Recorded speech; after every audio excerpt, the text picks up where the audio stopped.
last year after the Bears and Commanders played, the season was over for the team that lost. Yeah. Does that play a factor into anything? Are you slightly worried about that? That the result of this game Hank. just impacts the other team. Like I'm just going based off history. Good question. I'll be like that.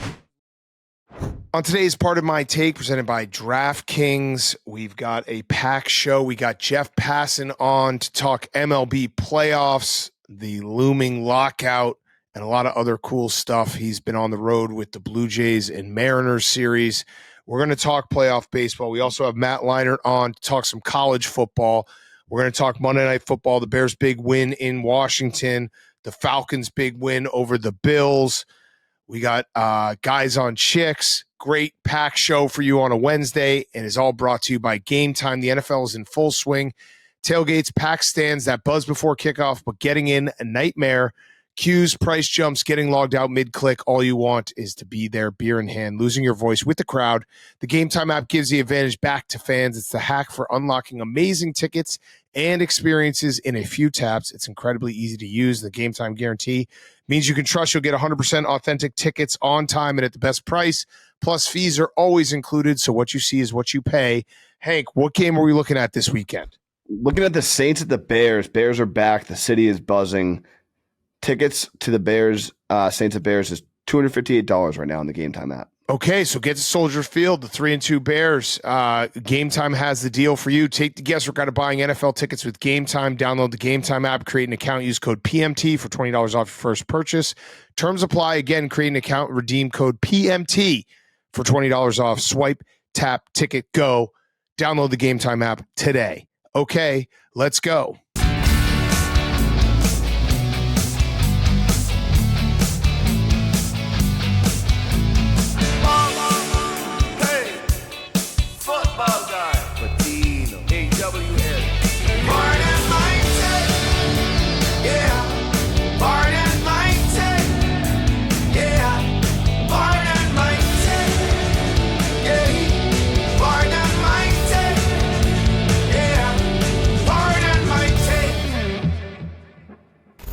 Welcome to Part of My Take, presented by DraftKings. The crown is yours. Today is Wednesday, October 15th.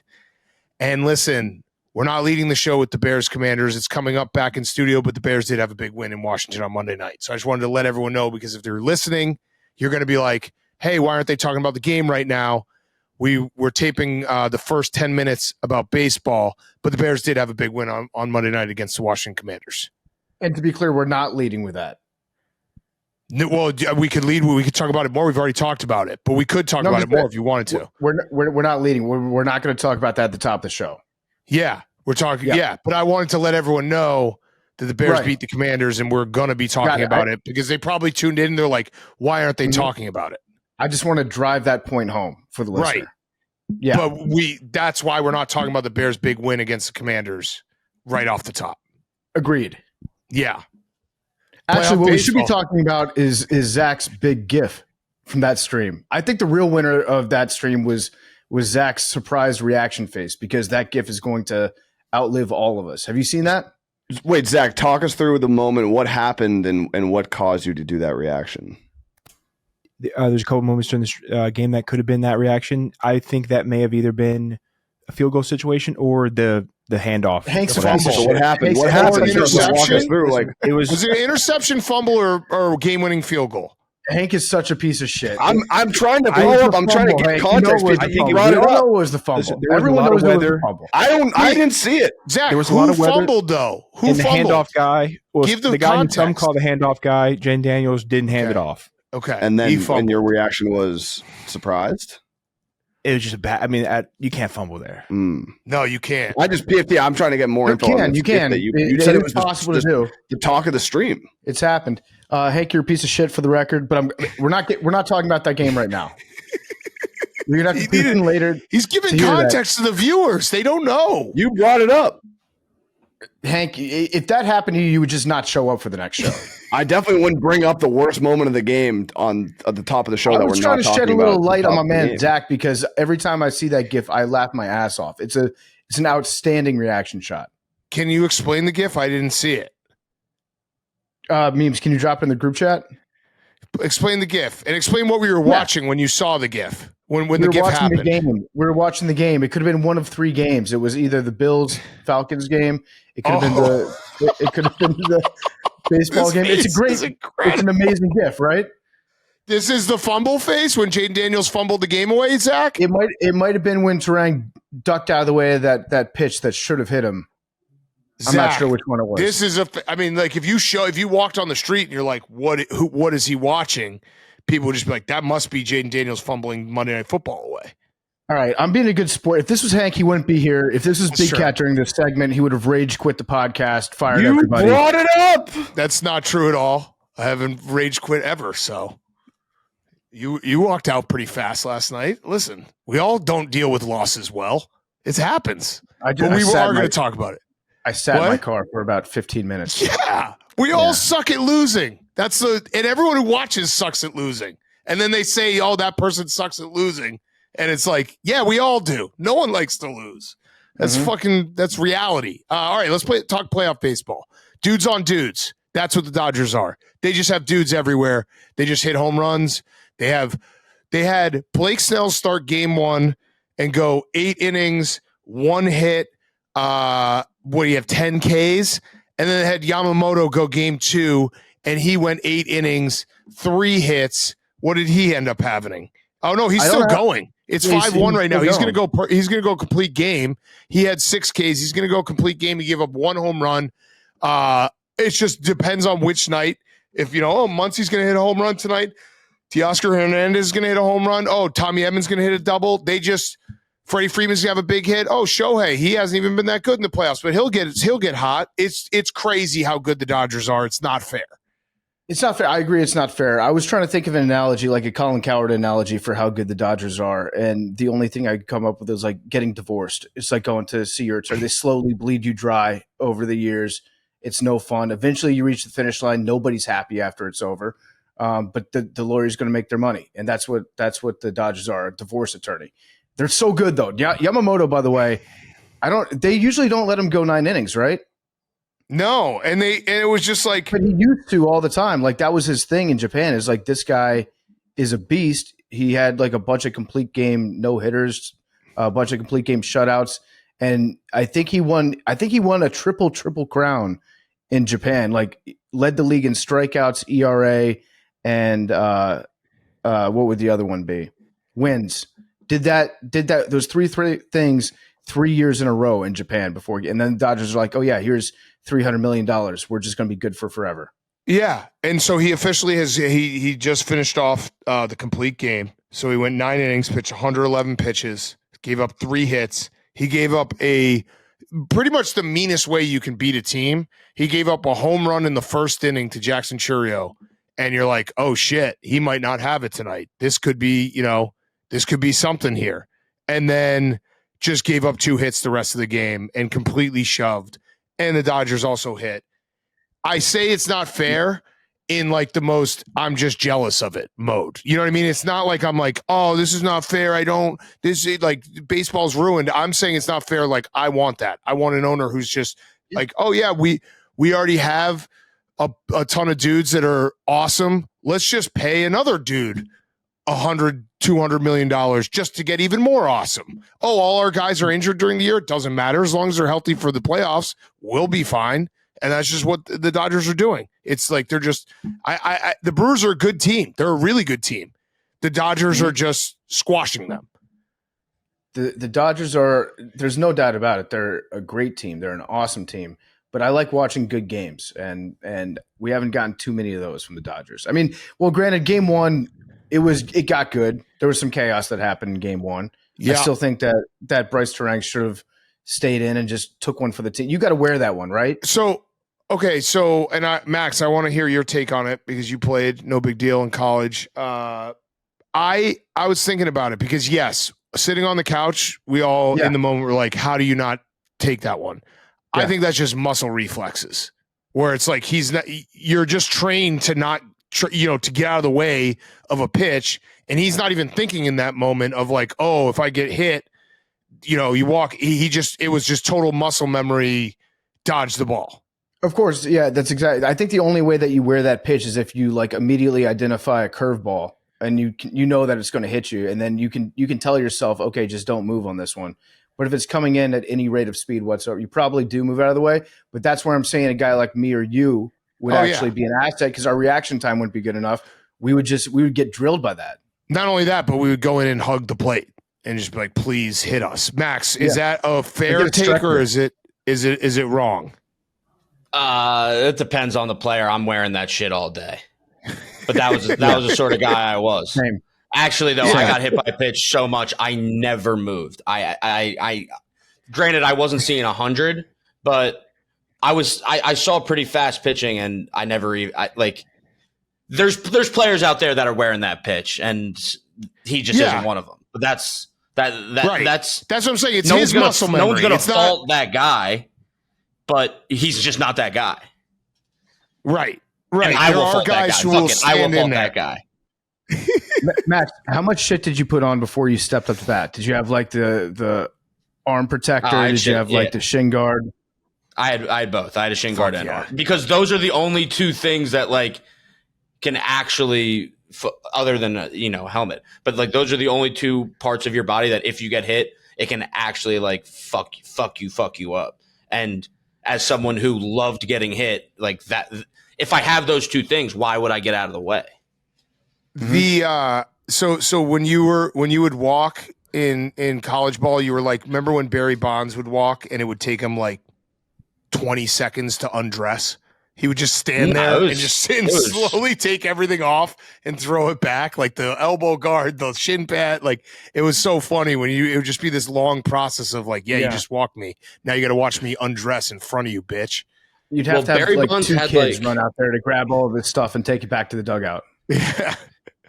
Bonds covered like his whole arm, so it was like It was like the top part and the bottom part. I like just had like the little elbow thing right here, so it was just a one strap. See you later. And then my leg thing was a two strapper, so it took a couple seconds. I like that we're unironically just doing the if it was me. I would fucking take. Yeah, what the fuck is this problem? I would have NLCS game 1. You gotta fucking take that. Dude, I'm built for fall. That's what it's about.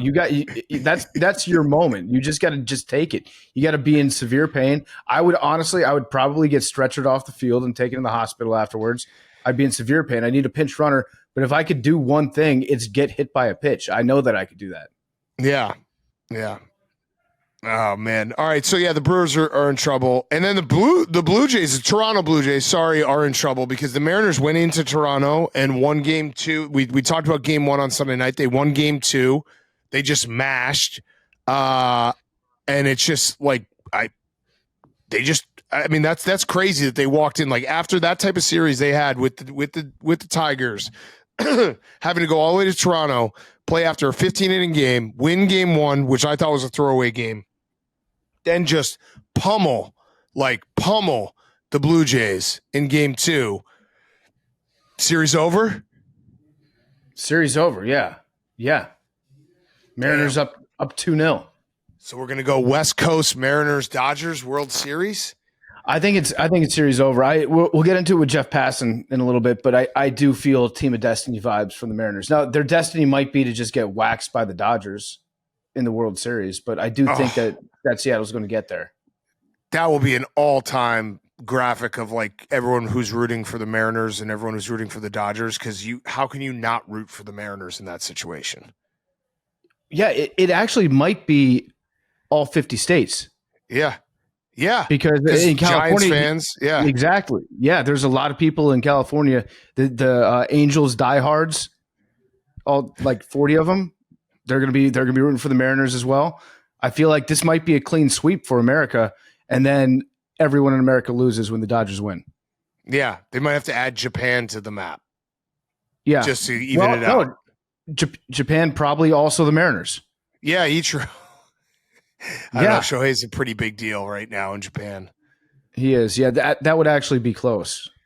So we should get them involved. But yeah, I do feel like this might be series over. Great vibes for the Mariners. Seattle is our good friend Spencer Hawes keeps sending me updates about the M's. Everybody out there is just so excited for the Mariners. It feels like this might be their year. I hope it's their year.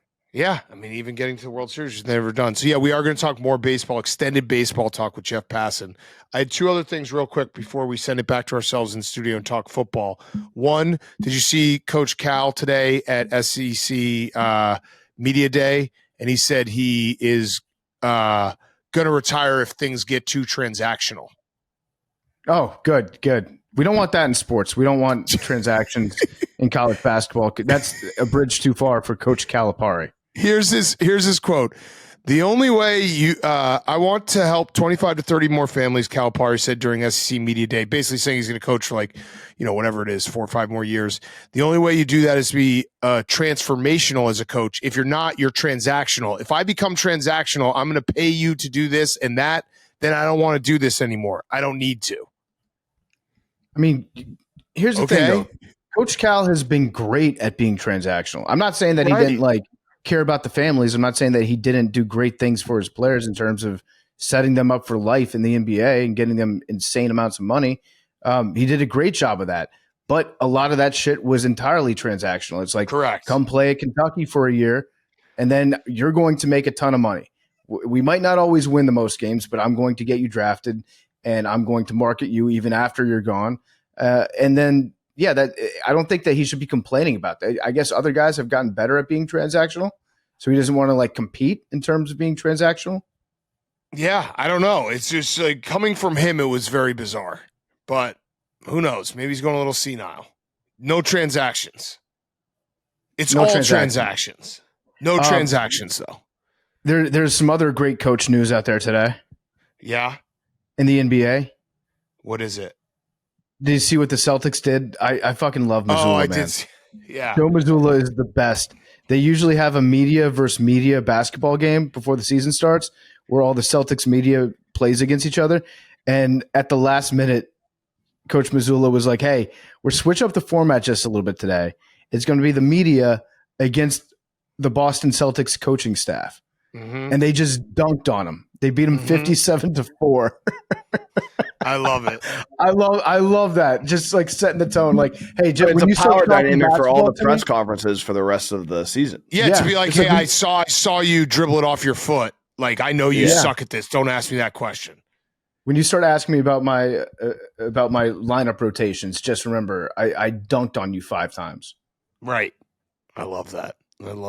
Okay, last thing I had was this is a more serious thing. Our good friend Nick Mangold, who he's been on PMT. He's done a case ratios on the Yak. He's a great guy. He's been a friend of ours for a long time. He needs a kidney, so he posted this today. I was talking to him about a month and a half ago. So he was telling me all this stuff. He has a rare kidney disease disorder that he's had a genetic defect since 2006, and so he kind of always knew this day was going to come. He's been doing dialysis. And he needs a kidney transplant. So he posted about it today because no one in his family has the same blood type. So he's going out to see if anyone potentially has a kidney. So we wanted to say it on this show because he is our friend of ours and he's a great, great dude, shirt off the back type of dude. So if you are able to, or you don't even know, but you want to find out, you can go to columbiasurgery.org/kidney transplant. To find out if you can be a donor for Nick. Type O blood is what he's looking for. Yeah, and so he posted this. So he posted it to his the Jets community, and I want to say that in the last few hours, I don't know if you guys saw this. Our Stephen Shea has also opened it up to the Bucks community. So if you're a Jets or Bucks fan, you could potentially give. You know what? I'm going to open it up to the Bears community right now. So that means there's at least 3 teams, because I would imagine there were some Bucks fans who saw Nick Mangold's post and they're like, man, I'd love to give him a kidney, but unfortunately I'm not a Jets fan. Now Stephen Shea has opened it up to the Bucks community as well. That's great. We're getting a lot of NFC love. The Washington Commanders community has also been exposed to this. So we're opening it up to all across the NFC. It would be very powerful if maybe one of the Jets' biggest rivals would also open it up to their community. Hank, would you like to open it up? Oh, my God, Hank. It's an easy yes.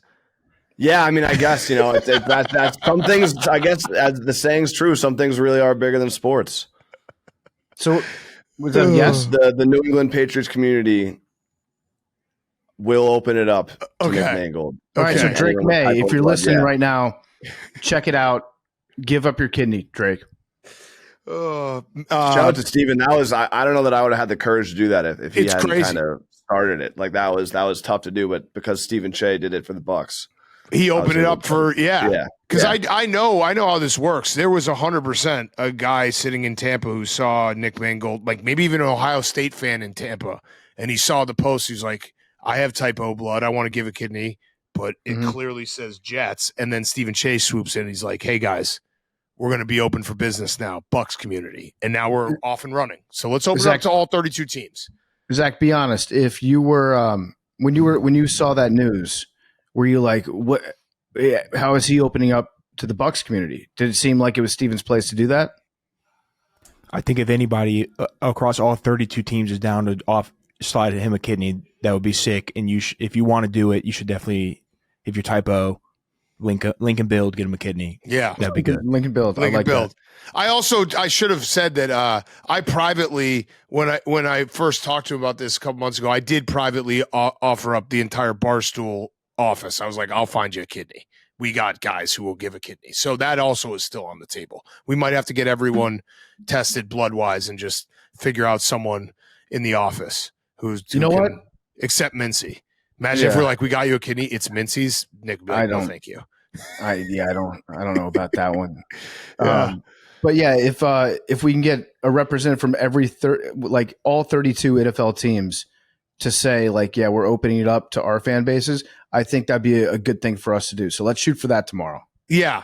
And he is the best dude. Trying to keep good spirits. He got a crack out of Stephen Shea's. I sent it directly to him. I was just like, dude, and he's like, wow, that's so huge. So he thought it was funny. So he's keeping good spirits. But I wanted to mention that, and hopefully we can find him a kidney. PR 101. This could solve everything. Mark Sanchez, if you're listening right now, your boy Nick Mangold needs a kidney. Go get yourself tested. Everyone will forget what just happened to you if you just get your blood tested and you sacrifice one of your kidneys for your boy. Right? Yep. As America, we'll move on. Yep. Facts. I will drop all charges. I'll get in touch with Indianapolis. We'll drop all charges. I love that. Okay. Let's kick it to ourselves back in studio talking Monday Night Football. All right, before we get to the rest of the show, DraftKings, NFL fans, what's your favorite touchdown? There's over 100 years of touchdowns to pick from. For me, it's the next one, because with DraftKings Sportsbook, an official sports betting partner of the NFL, every touchdown could bring you closer to cashing in. DraftKings Sportsbook delivers the unmatched intensity of the NFL right to your fingertips. From first touchdown score to anytime TD props or the thrill of live in-game betting, every snap is loaded with opportunity. Listen, 2 weeks in a row, Amon-Ra St. Brown. We're going to have to figure out our Amon-Ra St. Brown problem. We might have to he's actually got Monday night games, so maybe I kind of want to triple down. But that turned around in record time right there. What? You being like, we got a problem. I think we have to actually I said that on Sunday. I said to Matt, I was like, I think we got to go again. What about put ourselves in a spot where we have to? What about this? What about this? It's worse that he was the only person that didn't hit twice. Amon-Ra St. Brown, two touchdowns on Monday night. Maybe we do that. Yeah. So we'll have our TD parlay on Friday's show, but you can get involved with DraftKings Sportsbook. Here's the best part. New customers bet just $5. If your bet wins, you'll get $300 in bonus bets instantly. Your team hitting pay dirt pays out to you.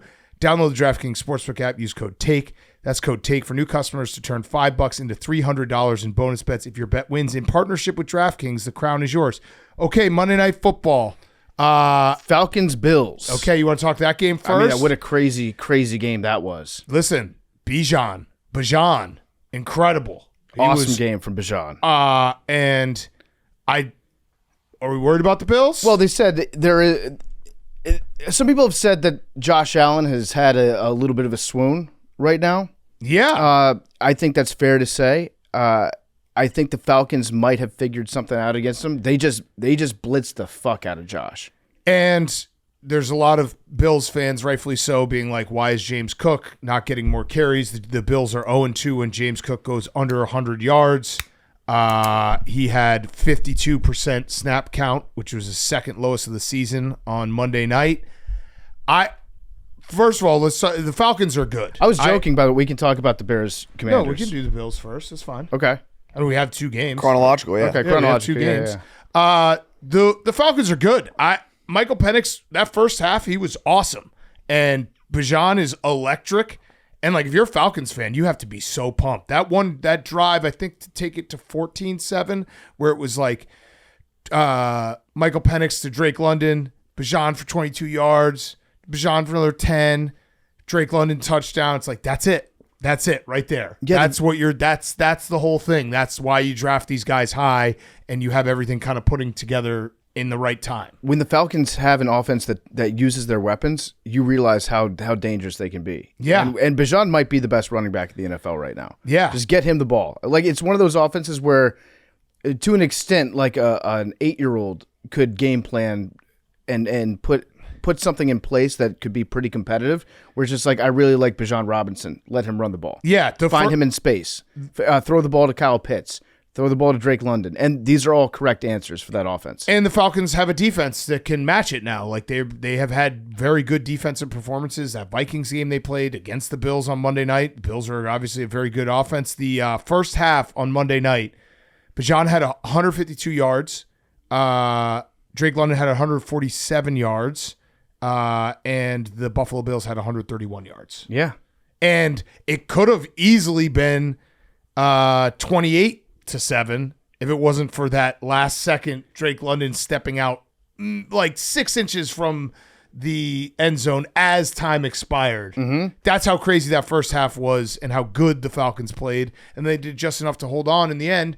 And yeah, the Falcons are a good team. And I'm excited. This goes again to my theory that there are just a lot of like really good teams in the NFC, and everyone's competitive, and there's no easy wins on in the NFC. Did you see that Drake London touchdown that he had where he was at like the 2-yard line and then he just extended his arm? Yeah. It's like the last thing that you tell players to do is like extend the ball there.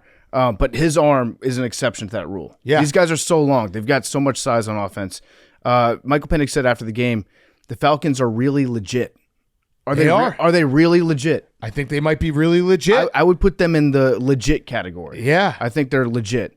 They had 2 interceptions, 4 sacks. Like, they were all over the place. Held the Bills to 2 for 9 from third down. Like, I think they're really legit. Some people are saying that the Patriots broke the Bills. So let's talk about the Bills, because the Bills might have been broken and then the Patriots finished breaking them. But because if you look at what the Bills have done this year, they started 4-0. The Ravens game was incredible, incredible comeback. But obviously, when you're down 15, with whatever it was, 4 minutes left, that's not sustainable. Mm-hmm. They killed the Jets. They kind of struggled a little bit with the Dolphins. Didn't beat the Dolphins like we expected. And then same with the Saints, where they end up winning by margin, but that game was close in the fourth. Lose to the Patriots, lose to the Falcons. Are the Bills okay? I don't know if they are. I don't think their defense is okay. I have a blind resume for you. Ready for this? Yeah. Team 1, record the last 2 weeks, 0-2. Mm-hmm. Points per game, 17. Yards per play, 5.7. Team 2, record last 2 weeks, 0-2. Points per game, 17. Yards per play, 5.7. Jets, Bills. It's the Buffalo Bills and the Philadelphia Eagles. Mm. They are both in the are they okay category? I think the Bills will be okay. Right now, they're not okay. Yeah, I mean, it's a long season, but right now, I'd say they're not okay. They have not been playing great football. Feels like really haven't been playing great football and what we expect from them all season. Yeah. They have a tough November too. They got Bills do? So Hank is speaking from the AFC East top spot right now. Yeah. Hey, Hank is going to bed every night looking at that schedule, just cuddling in with his schedule. You have a great schedule. Listen, you play who's in front of you. There's nothing. You know how it goes. I know. Yeah. You play. Yeah, you got to play.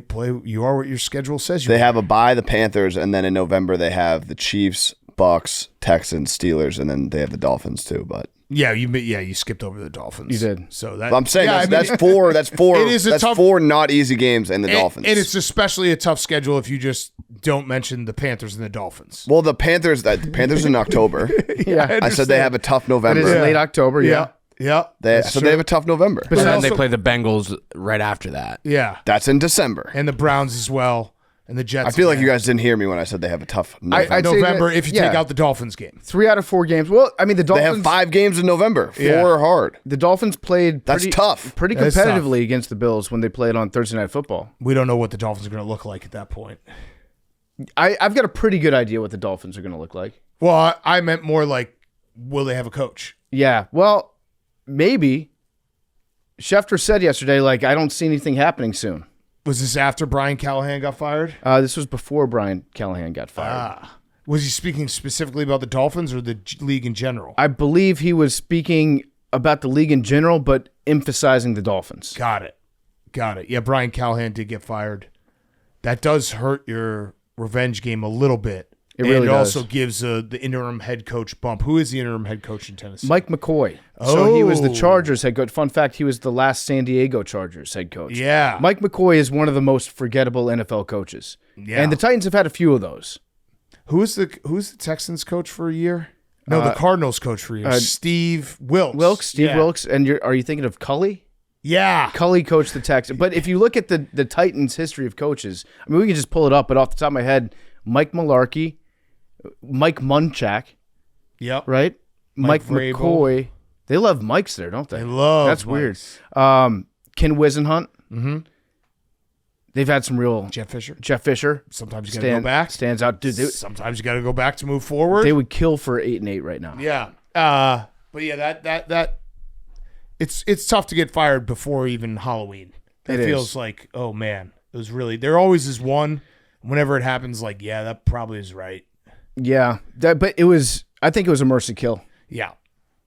He had that first inkling of, damn it, I'm getting fired, and then he thought about it for a second when he was driving away, and he's like, I'm kind of relieved right now. Yeah, I don't have to do this anymore. We were ass. Yeah, Cam Ward was right. Yeah. We were big time ass. Big booty cheeks. Yeah. Did you see? Also, shout out the ticket rep for the Titans, all time move.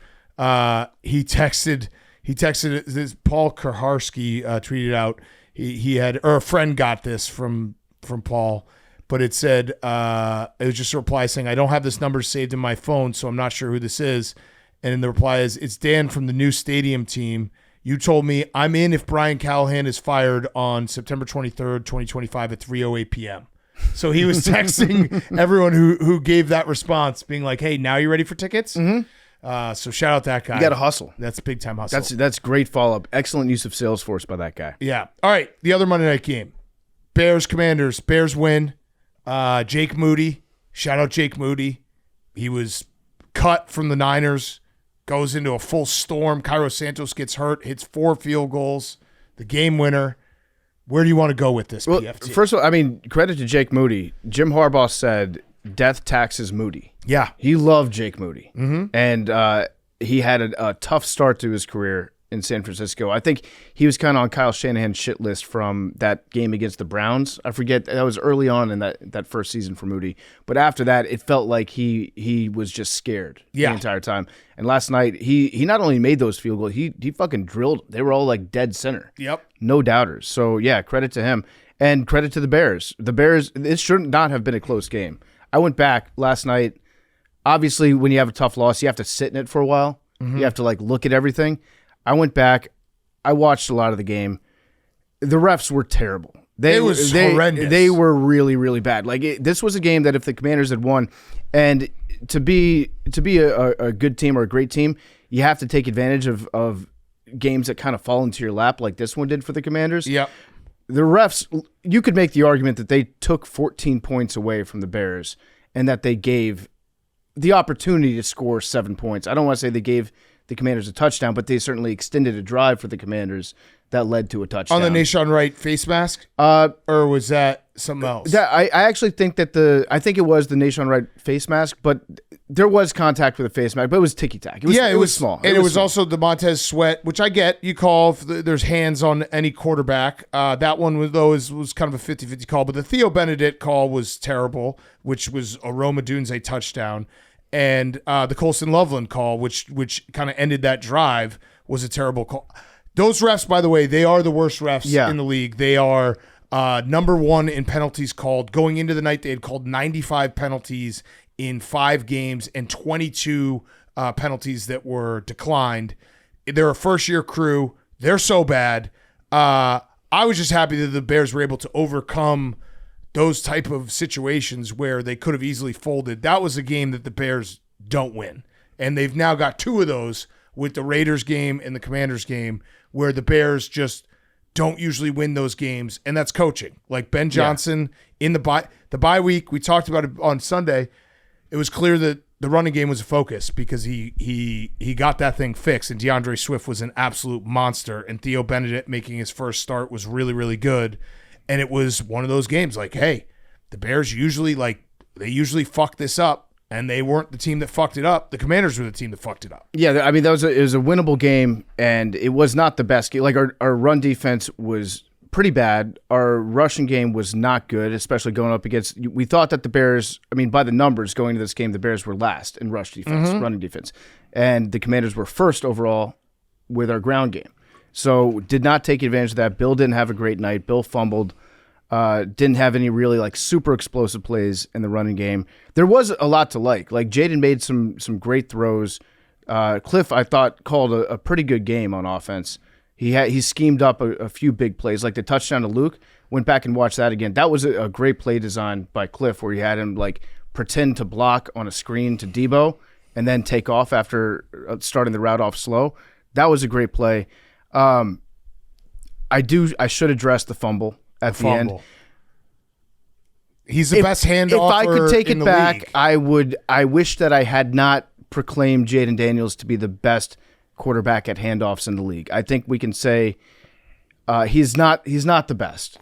I shouldn't have said that. You have made mixtapes exclusively of Jayden Daniels handoffs. Will there be one from last night? No, I'm going to leave that up to the people. If you guys listen, I got to sit in this. I've watched the botched handoff several times. He fucked up. He knows he fucked up. Am I out on Jayden because he dropped a ball when he was trying to hand it off? No. I mean, he still made some great plays. The interception was bad, but he made some great throws last night. I'm still like, I'm very confident in Jayden moving forward. I think he's a great quarterback. I like watching him play. I'm not wavering on my Jayden stance. You pause there for a second. You were complimenting Cliff's play calling on that fumble play call. Who do you think there's any blame on him for calling a shotgun on when you need 1 yard? Yes, because and like it was raining. In general, I don't think that I don't like running the ball out of shotgun. I don't, but it has worked for us. And when you have Jayden back there that's doing like a read option, historically we've been able to convert those plays. So it's worked in the past. I don't love the shotgun. I don't love running out of shotgun in general. But in terms of like snapping the ball to shotgun when it's raining outside, Jayden just fucked up. Yeah, Jayden fucked up. I if you can't catch a ball and then hand it off to your running back if it's raining outside, then that's on you as a quarterback. That's not on the play caller. Was the fumble worse, or like the fact that you thought in your heart of hearts you guys were going to beat the Bears? I thought before the game.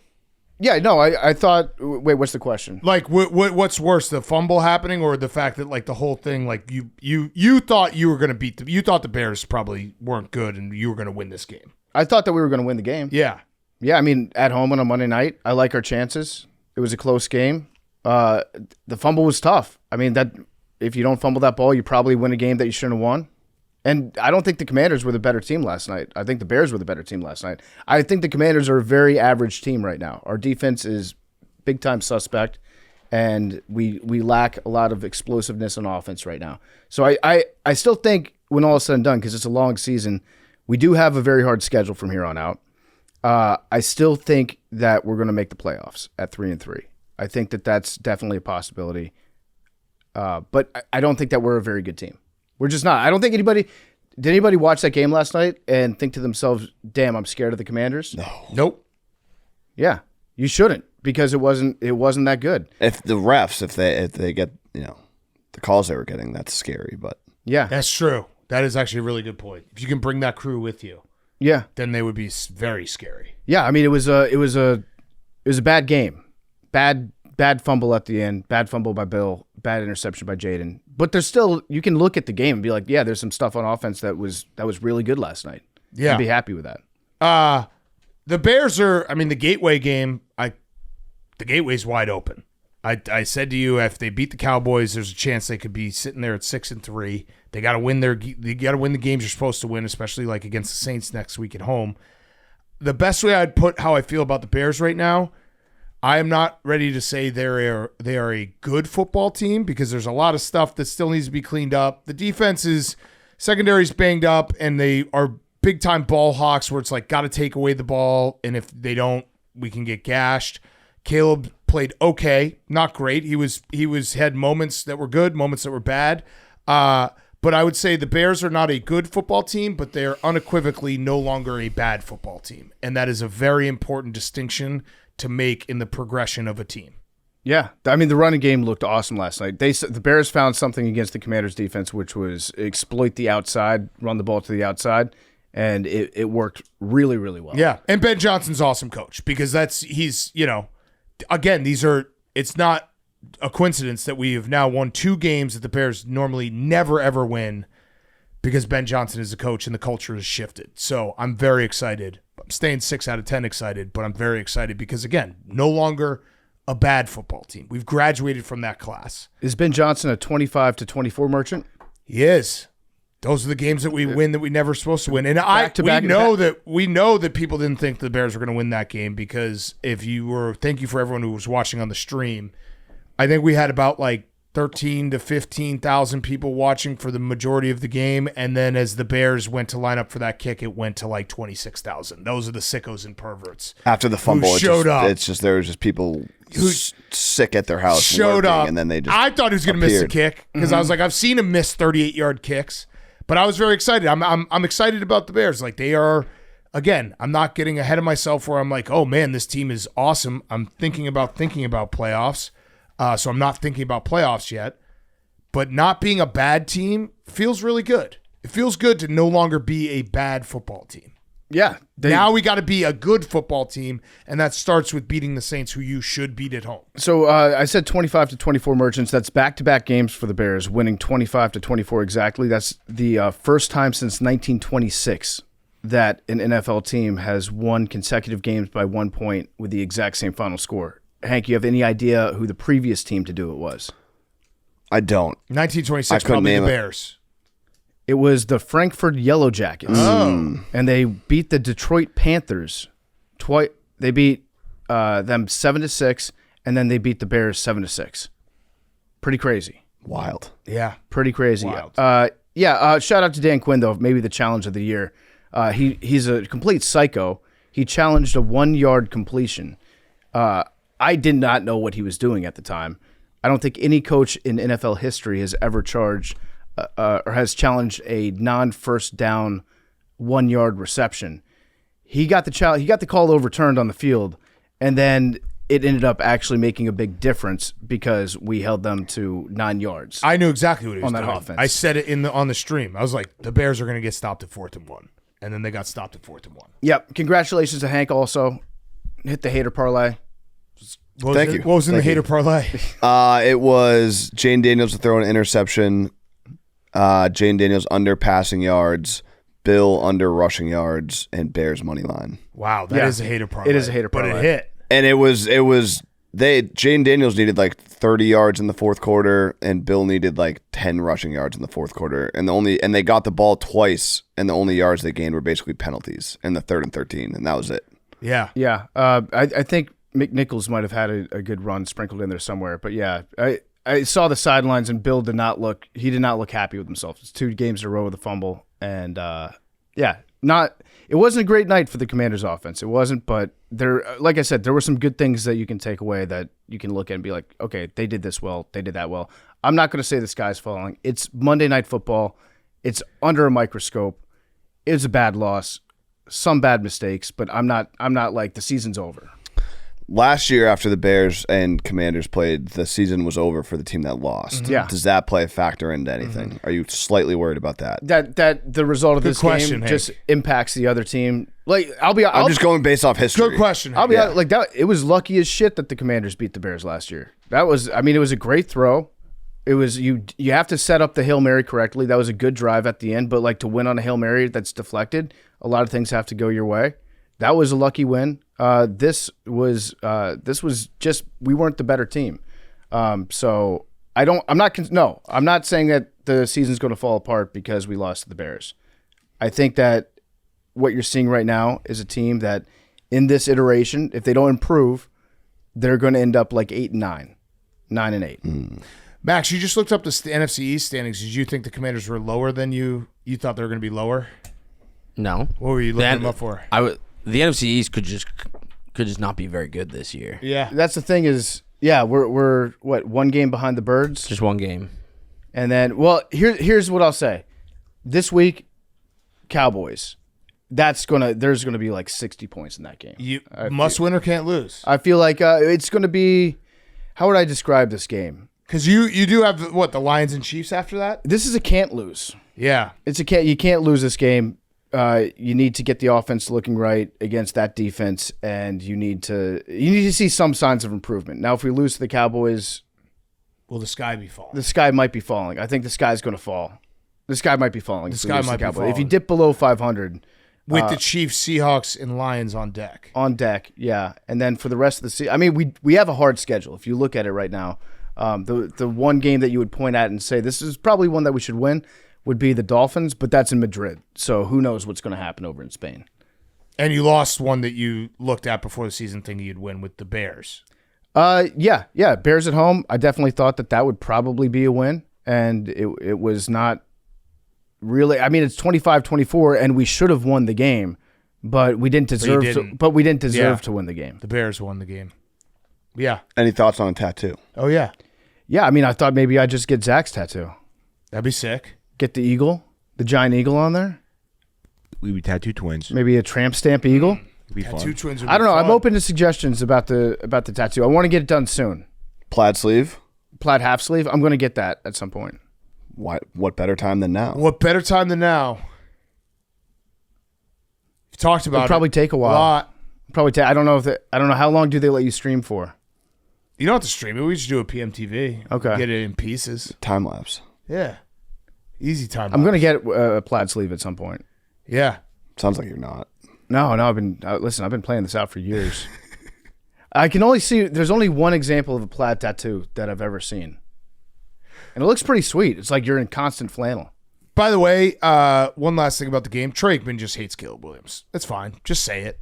Well, Just let us know. So we were watching with the sound was really low. So I Yeah. didn't get to hear what he was saying. He just, every throw, he was like that was a bad throw. He's got it like the one that Zacchaeus dropped. Yeah. Like, which that was a drop. I don't know what else. And I'm not here saying Caleb played incredible. He played, the way I described it is he played fine. There was some good, there was some bad. He's wins are wins and like stacking those wins. It was this throw. He's just like, oh, he threw it in the wrong place. Like, okay, but that's a catch. Everyone should catch that. He fumbled a snap, and it was a pretty bad snap objectively, Right. And he was like, that's all Caleb Williams. It's like, Yeah, it he's is just obviously you blaming should catch everything the on ball, Caleb. but it was not it's not like he fumbled a good snap. It was a subpar snap. It was crazy. That was also a mistake that Ben Johnson did make. Snapping the ball when you could take it to the fourth quarter was crazy. Yeah. Those are the little things you got to clean up. After the game, I found myself in a dark place last night when I went home. I just laid down on the couch before I went to bed, and I was just watching as much of this game as I could, and then rewatching the fumble, and then watching the fumble again, and then watching it again. And it took me to a website that I'm not proud that I visited last night. Browsers? No, I would be Very beating, proud. pound my chest. Yeah. I went to not to brag. I got a password. Tankathon? No, Oh, not good Tankathon. question, Max. I was looking up Jayden's hand size, which I found out was completely normal, regular hands. It took me to a website called qbgrip.com. Okay. These perverts over at qbgrip.com have an archive of every quarterback's grip on the ball in NFL history, like a zoomed in close up of how they grip a football. Mm-hmm. And I spent like 10 minutes just looking. Yeah, they got stories about the grips. These people are just obsessed with quarterbacks' hands. How is his grip? It's a fine grip. It's a good grip, but it's only hands. It's crazy. That is nuts. But I love the fact that there's a guy out there that is so dedicated to quarterbacks' hands that he made an entire website with everybody that's ever played. That's cool. Yeah. Tony Romo's got a little pudgy hands. Gino, scroll up to Gino. That was the one that stood out to me a little bit. He really extends that pinky. Yeah. He's like trying to make his hand bigger than it is. Yeah. That might be some of the weird fumbles, interceptions. Yeah. I would fix that grip. Okay. So yeah, that was Monday night. Thanks for everyone who tuned into the stream. PFT is going to get a tattoo. Also, speaking of footballs, we were playing for Shane's football. I have returned the football to Shane, so it's now Shane's football again. I thought it was the rightful thing to do because Shane loves that football. For people who don't know, Shane, one of our graphics guys, has a football he absolutely loves where he doesn't let anyone touch it, plays with it all the time. PFT won it from him, and then PFT fake fucked it, and I think it bothered Shane a lot. It really did bother him. And I couldn't see him be in that much pain, so as soon as we won, I gave him the football, and he now has the football. There is something about that football, though. Like, after I had custody of it for a week, like it's like the ring in Lord of the Ring. It turns you into Gollum. Like, it turns Shane into Gollum. Now I miss that football. I just knew that guy loved that football more than I'll ever love that football, so I had to give him the football back. He needs the football. You can do whatever you want with a football. Yeah. Now when the Chargers play, do they play the Eagles? I don't know, but Shane. They do. They do play the Eagles. Do you want that football? Do you want that football? Yeah. We're gonna have to put that football back up. Well, Shane doesn't have to if he doesn't want to. No, he does. Yeah. No, he does. No, he doesn't. Yeah, he does. No, he loves that football. Yeah, no, he's and gonna. Now he's a ring guy. All right, should we talk? Let's talk a little brief college football, and then we're gonna have more with Matt Leinart. I got some big ideas I want to throw out there. The first is America, be ready and maybe have a sit down and have a conversation with your children, with your loved ones about 12-0 Indiana. Because Indiana is so fucking good, and they went into Oregon, and I know that score was only a 10-point game, but they handled Oregon, which was shocking in the way I was like, oh yeah, Indiana could win this game, but the way they handled it, this team is for real. They're not what last year was, where it was like, hey, if they play a good team, they're going to get smushed. That was, Fernando Mendoza's awesome. The way he bounced back from the pick six. Indiana is really good. Indiana's going to go 12-0. Get prepared. We'll see what happens when they're in the Big Ten championship game, but this team can hang with anyone. Yeah, like last year, Indiana, the knock against them was they're not an elite team. Yeah. And I in retrospect, that wasn't really that much of a knock against Indiana because Indiana has sucked for, it feels like, generations. Mm-hmm. Obviously, Michael Penix played pretty well when he was there, but like they have not been good at football. And then last year, they have the most losses in football history. Yeah. College football history. They were in the conversation amongst being, with the great teams. They weren't a great team. They were a very good team last year, but it was year one of what Cignetti was doing. Now this year, I don't think you could watch that Oregon game and think anything besides the fact that, Indiana just outplayed them in just about every facet of the game. It was not a fluke. They dominated Oregon. Yep. I guess you could say, like, was Oregon's win over Penn State that great? You could look at that. I still think Oregon's good. Indiana's better. And it's just it's now a two-horse race. It's Ohio State and Indiana in the Big Ten. Indiana is, they are a legit threat. I'm looking forward to seeing what happens this postseason with Indiana because I do believe in them now. Yeah, big time. And then we had there's a lot of big games, but Bama, I love Ty Simpson. He is so good. I don't know if he's going to end up winning the Heisman. He probably should. The Heisman was very difficult this year because it was all over the place. Ty Simpson is awesome. He is just like every time you need a big play. And Alabama did what they didn't do last year where you remember they beat Georgia and then they lost to Vandy. This year they beat Georgia. Then you have two games. Missouri's good. So it's not like a letdown game in that respect. They have a number next to their name. But they got up for the big Georgia game, and then they beat Vandy. They beat Mizzou. Alabama, it's Alabama and Texas A&M in the SEC in terms of right now. Like, who's going to be, the race to see who gets to go to Georgia? Yeah, I mean, they do trust Ty Simpson a lot. They're like, fourth down. Yeah, He's awesome. Ty's got it. I'm not even concerned about that. I do in the SEC. I do feel bad for Auburn though. I feel bad. For they Auburn got so screwed. Auburn just keeps getting screwed week in, week out. They should have been up 17-0. I know everyone's talking about the Kirby Smart timeout, fake timeout, clap gate.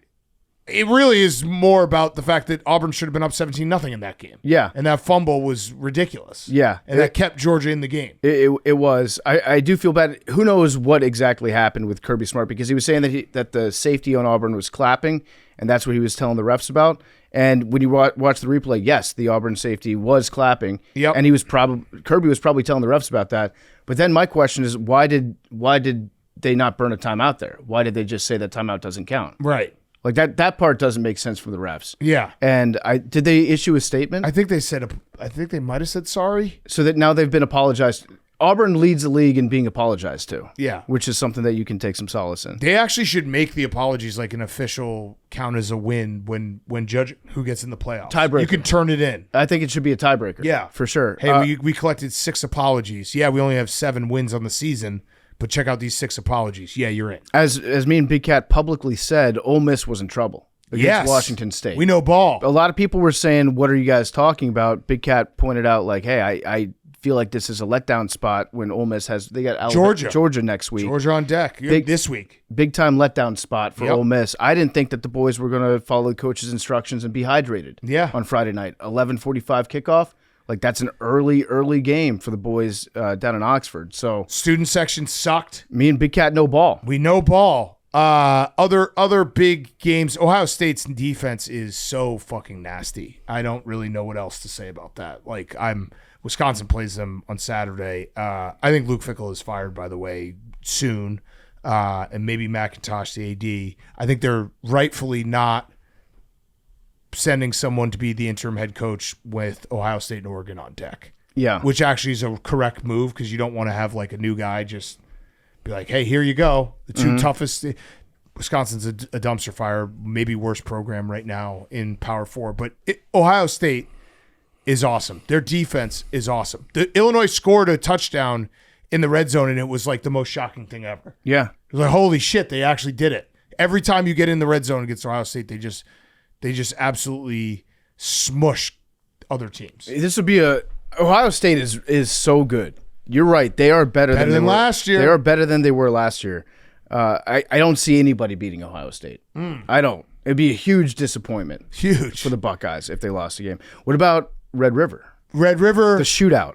I'm going to say it. I don't think John Mateer should have come back that quickly. You know what it reminded me of? Remember when Russ Wilson was like, yeah, I got this broken finger, and it usually takes guys 5 weeks to come back from it. I'm going to come back in 2 weeks because I'm built different. I think that had something to do with what John Mateer was going through. I feel like, yes, credit to Dr. Shin for getting him out there, but maybe there's a reason why it should take a little bit longer than that to come back. Yeah, I would say so. He had a really bad game. Arch played okay. The Texas defense was awesome. Awesome. Arch had that nice backyard football touchdown. It was I'm not a big Brent Venables. I mean, the guy can only think through defense. I think I saw a press conference where they asked him, like, hey, what's wrong with your running game? He's like, well, it's our defense. It's like, all right, dude, there's 2 sides to the ball here. It was very funny that there were articles coming out about Arch being like, is he the first bust in the history of college football? Yeah, I know. There've been a few other guys that haven't performed up to their expectations. I'd say so, yeah. One would be like, there was a guy named Jimmy Clausen that committed to Notre Dame at the College Football Hall of Fame. Yep. He did his, yes, I'm going to Notre Dame there. Didn't really work out that well for him. But yeah, like give Arch a little bit of time before being like, yeah, this guy sucks. He's going to be out of college football. Yeah, we're kicking him out of college football. We're not even talking about the NFL anymore. We're just kicking him out of college football. Yeah, he's young. And then LSU held serve at home. There's nothing worse than flying out of Baton Rouge on game day, by the way. Yeah, that's brutal. It's the most FOMO that you'll ever get. Is you're the only asshole that's driving to the airport in Baton Rouge on a Saturday for a Saturday night game in Death Valley. And then you just see all the tents set up. People have been cooking gumbo since like 8 p.m. the night before. Everyone's hammered at 9 a.m.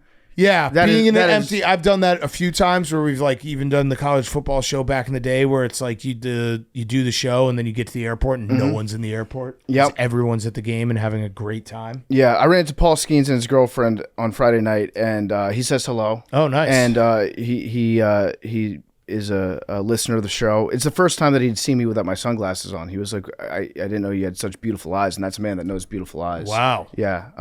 I like Paul Skeens. Yeah, he's the man. Good guy. Great He's the routine. man. Yeah, we've run into him twice. Remember, we ran into him at the UFC fight. Yeah. Yeah. Okay, should we do some hot seat, cool throne, and then we'll get to our interviews. We'll talk some more college football with Matt Leinart. We also have Jeff Passan on to talk some more baseball. It's just so many sports right now. It's awesome. It's a lot. There's just College so many football tonight sports. too. I was like, woke up today. I was like, damn, no football, and then I forgot. Yeah, we're in like a 40-day stretch of every day has a football game. It's awesome. Okay. Before we get to hot seat, cool throne, it is brought to you by our friends at Body Armor and the Flash IV. This segment is brought to you by Body Armor Flash IV. Flash IV delivers faster, longer lasting hydration with over 2,000 milligrams of electrolytes and no artificial dyes, flavors, or sweeteners like those other drinks. So whether you're training, traveling, or just feeling the heat, work hard, hydrate hard with Body Armor Flash IV and grab yours today at your local 7-Eleven convenience store. It's delicious. Rehydrate with Body Armor Flash IV. Okay, Hank. My hot seat is cookies. Oh. Why? I'm sick of them. What? I had 3 Oreos for breakfast. What is this? What are you doing? What are you doing? I don't know what law passed or whatever happened, but every time you go on a website, there's just so much like the full screen cookies. Like I know there's cookies. I don't even know what cookies are. Yeah. I wish there was a feature to just accept all cookies. But I don't know if you guys have noticed this or if it's just me, but seems like there's been a phenomenon in the last like 6 months where you can't go on any website without just getting a massive like script about the cookies, and you just have to click accept cookies. I don't know what cookies are. I always accept them. I don't know anyone that would ever reject cookies. Well, yeah, that's the big trick that they pulled was calling them cookies. Right. If they called them what they are, like devious little tracking devices. Poison pills. Hey, do you want these spies Yeah. on your computer? You're like, no, get these spies. But they call, hey, you want some cookies? Oh, yeah, But you sure, would I'll still take probably I'll accept. take Like the you want to cookies. read the article. You've already committed to clicking something. Yeah. Yeah. You're accepting them, Yeah. I reject all. and you can still read. Yeah. Oh, Yeah. I just reject all every time. And sometimes I just say fuck it and accept. I accept them all. No, you can reject all. It's been like that in Europe for a while. Like if you ever went to Europe for the last like 10 years, they made you like opt in to every website, and now it's over here in the States and it's everywhere. Yeah, It's reject annoying. all. It's annoying. Minor complaint, but it bothers me. That's fair. My cool throne. Real cookies are fine. Real cookies are fine. Rank your top 3. Top 3: chocolate chip. Snickerdoodle. Yeah. You know ball. Oatmeal raisin. Oh. Okay. White chocolate macadamia. Oh. I don't like white chocolate. White chocolate macadamia. I like chocolate chocolate. Yeah, I like chocolate chocolate. White as well. I'm chocolate with Hank on macadamia this. is a good combo. Just get It's a great chocolate, bro. cookie. Really good combo. How do you feel about peanut butter cookies? Delicious. Also really good. Yeah. Sometimes a little too dry. That's my problem with them, yeah. They do get a Like little there's a too lot. I dry. love best peanut are the butter, ones but with the there's Hershey better Kisses peanut in the butter. middle. Yeah. Yeah. What do you think about the cookies that have cookies inside of them? In. The cookies that have like an Oreo inside. Yeah. Or the Reese's that we have with the cookie inside. Those are good. So good. Yeah. So good. I just like regular cookies. I mean, you can't beat a nice warm chocolate chip cookie. Yeah, standard sugar cookies also pretty good. Yeah. You dunk? Cookies? Yeah. What are your thoughts on the Not usually. cookies with the I dunk my frosting? Oreos. You wash your Oreos. Wash my Oreos. Do you still do that? No. Yeah. I brought the Reese's Oreo hybrid home for my kids, being like, oh, special treat. And there's 4 of them. So my 3 kids, and then my wife had one. And I was like, I'm fine. I don't need one. And then I got correctly called out for having like 8 of them at work that day. And I was like, yes. That's why I'm going to pass, because I had 8. Have you guys had a single stuff Oreo recently? No, they've changed them all. Yeah, the double stuff is now the single stuff. Right. There used to be more cream in the double stuff, and now if you get a single, I looked at a single stuff Oreo the other day, and I was like, that's a bullshit cookie. Yeah. That's a bullshit Oreo. So cookies, we're pro cookie podcast. Pro and anti. Well, you can reject them all. But you don't want to reject all cookies.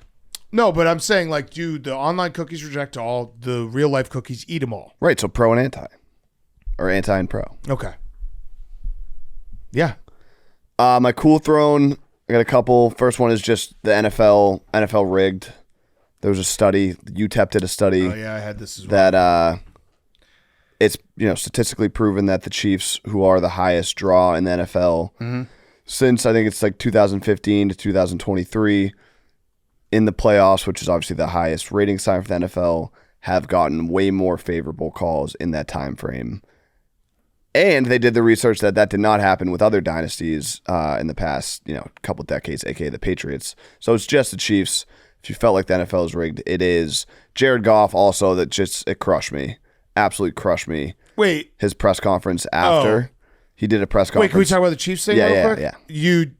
That was a genius move by UTEP, I believe, to have that headline because everyone saw it and only read the headline. And then if you clicked on the article, which I did, it said evidence that the NFL officiating subtly favored the Kansas City. Subtly feels like that's probably doing a lot of work there. Yeah, it was subtly, and it was was so minor that you can almost see it, but you really can't. But that headline hit. In the article, it says the study shows that during the playoffs, the research team identified NFL's most commercially valuable period. Penalties against the opposing defenses of Chiefs offense were significantly more likely to result in first downs, cover more yardage, and fall into subjective categories. That's just Mahomes scrambles. It was Mahomes scrambles and pass interference. Yeah, so roughing the passer, pass interference. It was the subjective stuff that's like not so cut and dry, unchallengeable stuff where a referee might throw a flag, might not throw a flag. The Chiefs get more of those than any other team. Which is true. But also the Chiefs put themselves in position to capitalize on a flag that goes in their favor better than any other team too. Yeah, you got to count when the game is rigged for you. You got to capitalize. You do. That's the thing about the NFL. They can only do so much. Yep. Yeah. But yeah, Jared did a press conference and he was like, "Yeah, I cannot understand how that was illegal. I wasn't under center. He did, he was stopped before and then went in motion. So that just hurt. That was just insult to injury." What was the reaction from the AWLs? They enjoyed it. Yeah. I did too. That's fine. Yeah. I mean, that's fair. Mm-hmm. It was just happening in real time. It was just couldn't have worked out better. Yeah. It was the highest of highs, lowest of lows. Yeah. And then my other cool throne is Cape Verde. Second smallest country to ever qualify for a World Cup. And I overheard you saying we got to bet on them. Do we? I will. We have to bet on them? Yeah. Hank's got a hometown connect. Yeah. One of my best friends is Cape Verde, and I grew up going to his house a lot. So a little bit, it's cool. It's you made it seem like there's a lot of people from Cape Verde that there are. Situate, there's a big Cape Verdean community in Situate, but yeah. That's cool. It's cool. They're probably going to beat the United States. That'd be Are we in their group? We don't know yet. You want to talk about the ultimate rigged sport. Oh, yeah. Let's wait to see what that draw looks like. That's going to be an interesting. Listen, smallest country. What do you mean? Well, whenever they do the groups for the World Cup, if the host country is playing friendly with FIFA, the host country always gets in a sick ass group. Oh no, we are like because we're automatically as host country in like the top tier, so we're not gonna have another top tier country. Yeah, we already got it rigged for us. But sometimes they give those teams like the bottom of the second tier, and then the bottom of the third tier. Because we're not a tier 1 team. We're not a tier 1 team, but what's happened in the past is you get the team that they would not be in tier 1. And then they play against by far the last place team in tier 2. It. Give it to us. That's what Trump's here for, right? If anyone can pull it off, Trump doesn't care about soccer. Oh, he does. He took the ball from FIFA. He's been bragging to everybody about how he got the World Cup. Yeah. Make that happen, buddy. Iceland is the smallest country to qualify for the World Cup. Thanks. I was talking soccer. My hot seat is Tua. Because after the game, Tua gave that press conference where he said that guys haven't been showing up to players-only meetings. They've been late to players-only meetings. Yeah. And then Mike McDaniel seemed like he had his back when he talked after the game, but then he addressed the media again on Monday. And he said, I think you guys caught me before I heard his comments. Regardless of his intent and what was on Tua's mind after a loss as a franchise quarterback, that's not the forum to displace that. I think he knows that. Now, I do honestly believe there was no ill intention, but you're talking about, I think, a misguided representation of player-orchestrated film sessions. That's as tough on a player as Mike McDaniel will ever be. And we said it on Sunday, but like, Tua, you're the franchise quarterback. Going up to a podium and saying, hey, we don't have guys showing up to players-only meetings. Look in the mirror. You're the guy who has to make sure that everyone's showing up to players-only meetings. Yeah, he said it starts with leadership. Yeah. I think Tua's probably a leader on that team. It's a problem with Mike McDaniel, though, where it's easier to become less of a hard ass than it is to become more of a hard ass. Yeah. So like when he started out being like, hey, I'm not like the other coaches, I'm the cool coach. And now he's got to like say something that criticizes Tua publicly. I don't know if it's going to sit well, but Tua talking about the players only meetings, like they happen I think they might be having way too many players only meetings. Yeah. And I think that a players only meeting is like probably not, it's good to have once in a while because you get like kind of toxic with it and people yell at each other and you get it in the open. Mm-hmm. But if you've got a regularly scheduled meeting where everyone on the team is screaming at each other, I could see why guys would maybe start to think about missing that occasionally. Yeah. Yeah, the calling out someone not showing up for players only meetings, if that happens from like an offensive lineman, you're like, okay, that makes sense. He's like, he's not the leader of the team. He's calling out the rest of the guys. But yeah, the quarterback, like you can't. It's like a boss getting in front of him and like, how did we fuck this up? Yeah, like, no, dude, you're the boss. Yeah, if you hear guys talk about players only meeting, you're like, yeah, a lot of things got said. We need more accountability. Imagine doing that twice a week. Yeah, that would get. You know what? I think I'm hitting the players only meeting. I'm hitting the button for the Commanders. I want that this week. Okay. Now's the time. Okay. My cool before a bye? No, they have a game playing the Cowboys. Game of the week. Yeah. Game of the do you week. disagree with the timing? No, that makes sense. You got to get ready for the game of the week. I think this is a good time. My cool throne is Breece Hall because he posted on Instagram #free20. So I think Breece Hall is actively now looking for a trade. Has he requested a trade, Memes? He hasn't requested a trade, but people have been calling. Yeah. Maybe he's doing one of those subathons that Zach was talking about, free 20. Just giving out money. Is he? No, is he? I got my finger on the giveaway post. Do you have your finger on his post? I think he wants to be traded. Yeah. I think he should too. Yeah. This could be a giveaway. Does this qualify as a trade request if you post free 20? No. Why not? I think he just wants the ball more. All running backs want the ball more. That's true. Okay, so it could be just like unleash me. Free 20. Yeah, instead of just walking up to the offensive coordinator, you just have to post it on Instagram. Yeah. Mm-hmm. Okay. All right, my hot seat, I have two. The first is Sharon Moore because he had a press conference where he got in front of the media and was asked about the loss to USC where they got absolutely smoked. And he has his blue-collar jacket on, and he basically was like, hey, I'm back to work.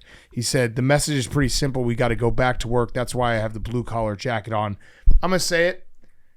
It worked for Jim Harbaugh because Jim Harbaugh had won at Stanford. He changed the culture there. He'd won at the 49ers, changed the culture there, came to Michigan, changed the culture there.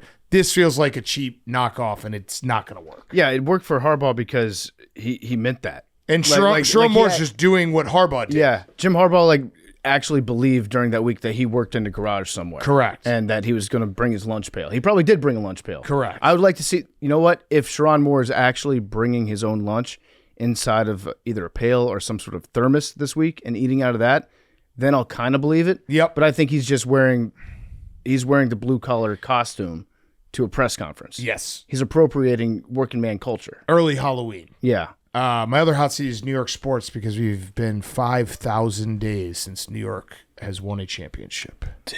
Wow. It's not true. Oh. New York Atlas, PLL. Okay. Liberty. Okay. WNBA. What are we talking about? 5,000 days since a major four sports team from New York has won a championship. And they have a lot of them. That should be like 10,000 because they have two teams in like every sport.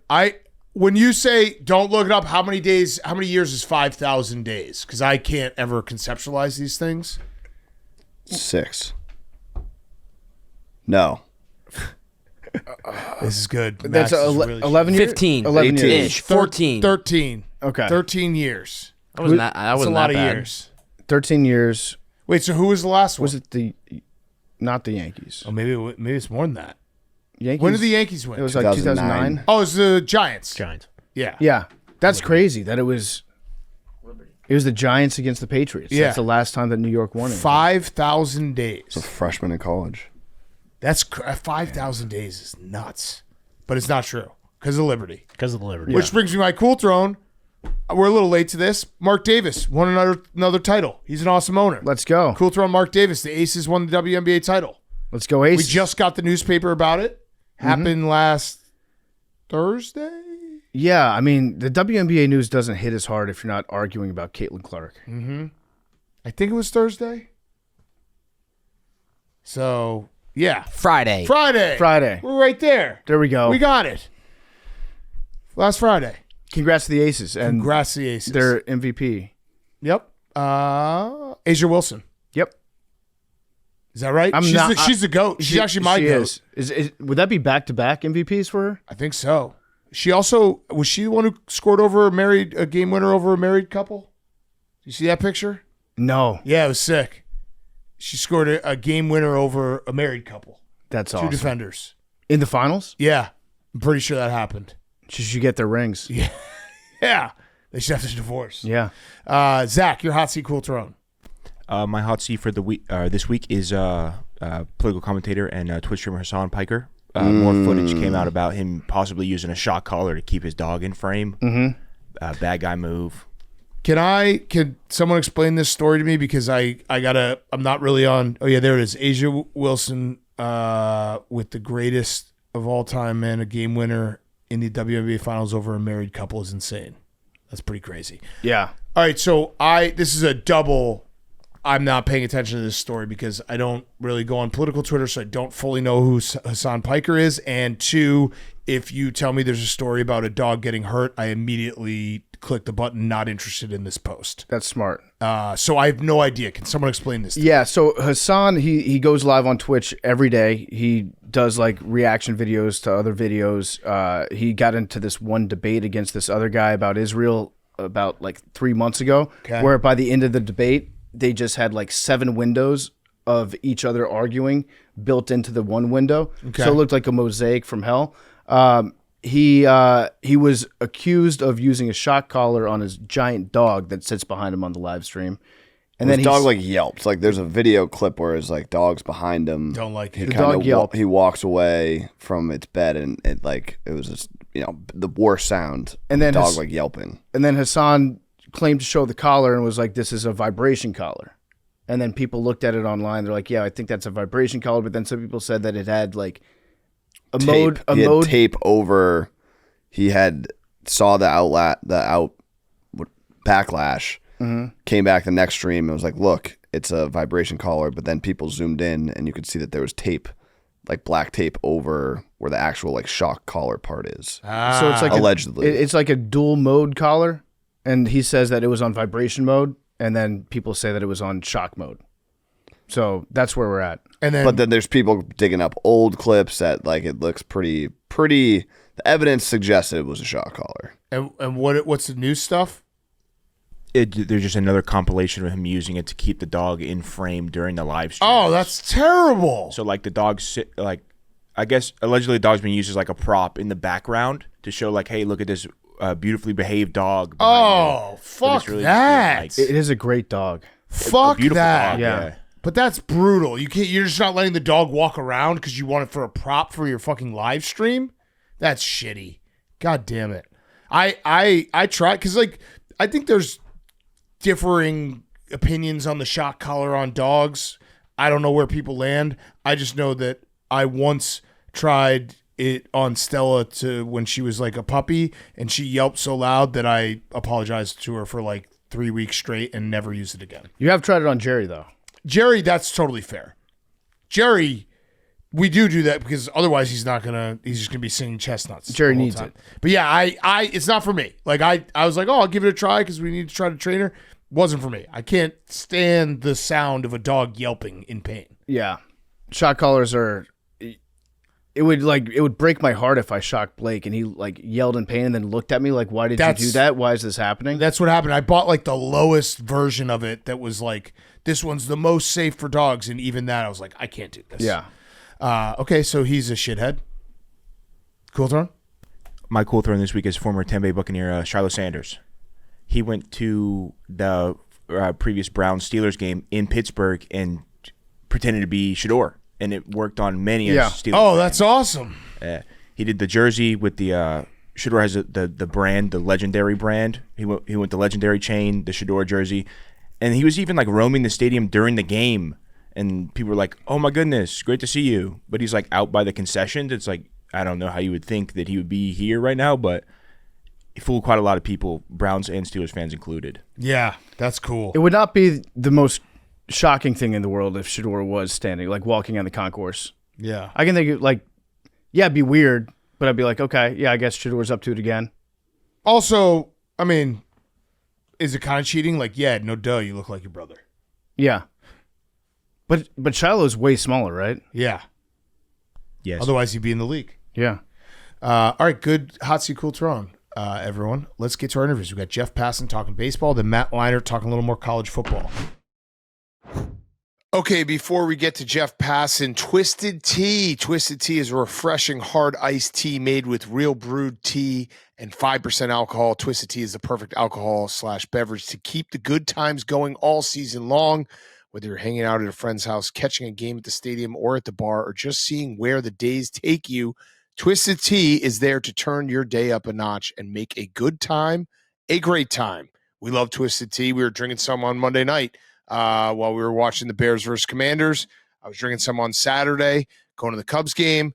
It is the best drink, and you got to keep it twisted. Grab a tea. It's game time. Stock up on ice-cold Twisted Tea today. I like the original Twisted Tea. They perfected with it. They have great flavors. I like peach as well. But the original, the OG, that is my personal favorite. Go grab a tea today. Oh, yeah. Go ahead, PFT. I like the half and half a lot. I had two of the half and halves last night, so that's a hole and hole, and it was delicious. Yes. So grab a tea. It's game time. Stock up on ice-cold Twisted Tea today. Okay, here he is, Jeff Passan. Okay, we now welcome on a very, very, very, very special guest. It is Jeff Passan from ESPN. He is an MLB Insider. He knows everything about Major League Baseball. It is the playoffs. We've been trying to do this for a couple weeks now. The schedule doesn't always work out, so we are taping this on Tuesday morning before Game 2 of the Dodgers-Brewers, which we will talk about. But we are in an off day of the ALCS, so let's talk about that series first. I, for one, maybe I shouldn't be shocked. I'm shocked the Mariners are up 2-0 because I assumed they were going to lose Game 1 after a 15-inning game on Friday.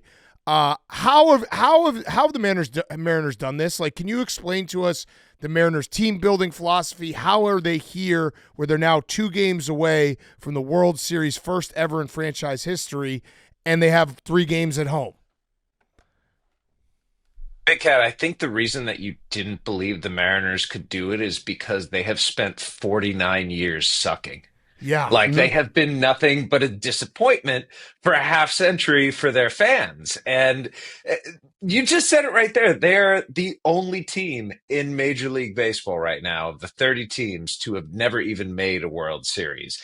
And yet they've had Ken Griffey Jr. and Randy Johnson and Edgar Martinez and Ichiro Suzuki and like luminaries, Hall of Famers go through that city, and still they haven't reached the point that this team seems like it's going to. And look, we've seen series in the past, guys, where a team loses the first 2 games at home and then goes on and eventually wins. It is very rare, though. And it's especially daunting for the Blue Jays because this is a good Mariners team, and it's been built a couple of ways. It really foundationally started off with their starting pitching, and they drafted and developed Logan Gilbert and George Kirby, first-round picks. They took Brian Wu, who hasn't pitched this postseason, but has been their best pitcher this year, a little bit later in the draft, and brought him along. Luis Castillo, they traded for Bryce Miller, again, drafted and developed. And that's a lot of what this Mariners organization is. And the scary part for other teams in baseball right now is Seattle might have the best farm system of any team.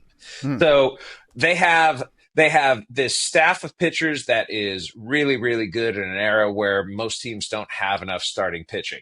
They have two foundational players in Cal Raleigh and Julio Rodriguez who play up the middle at catcher and center field and are signed to extensions that go for the next half decade plus. And at the trade deadline this year, they were aggressive and they went out and got Josh Naylor and Eugenio Suarez from the Arizona Diamondbacks and took a lineup that was decent and really lengthened it and deepened it. And that's the thing. They have been hitting, they have been pitching. And in September, after they went through this jag where they lost 13 of 18 games, they went 17-4 over their last 21. They looked like, if not the best team in baseball, then certainly the best team in the American League, and they've been playing like it since the playoffs started. Yeah, it's an awesome story. They're a fun team to root for, and you just put out an article. I'll give you a plug for your article. Jorge Polanco, he's a huge Top Gun guy. Sounds like he's bringing good vibes to that locker room. What's going on with Jorge Polanco and his love for Maverick? Every time, like, just to peek behind the curtain here, my job is I have to go down into a clubhouse and find out something interesting. And toward the end of the clubhouse time after game 2, I didn't have a whole lot on Jorge Polanco. And whenever in doubt, go to catchers. Like, catchers are like backup quarterbacks. They always have the stories. They always have the pulse of the room. And I talked with Mitch Garver, who played with Jorge Polanco in Minnesota. And as Cal Raleigh comes walking up, Mitch Garver is like, did you know that Polo has the Top Gun anthem as his ringtone? Mm-hmm. And I was like, really? And he's like, yeah, and he doesn't like silent mode on his phone. So they'll just be like sitting there in the clubhouse, and all of a sudden it'll just go blasting.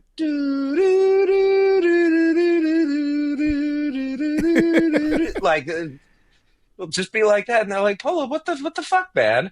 And he says, I like Maverick and Iceman. And I mean, who among us doesn't? And so I hear all this information, and my editor at ESPN, her dad was a fighter pilot. Like, he was in the Top Gun program. And so now I know, like, I'm going back up. I have total wheelhouse for my editor. Even if I write it extraordinarily poorly, she will love it anyway. And Polanco has been awesome this postseason. He's had 3 consecutive game-winning hits in the 5th inning or later of playoff games. He won that 15-inning game, and then he had a game-winning single, and then in game 2, 3-run home run to put the Mariners ahead. And he's been awesome. And this is what World Series runs, guys, take.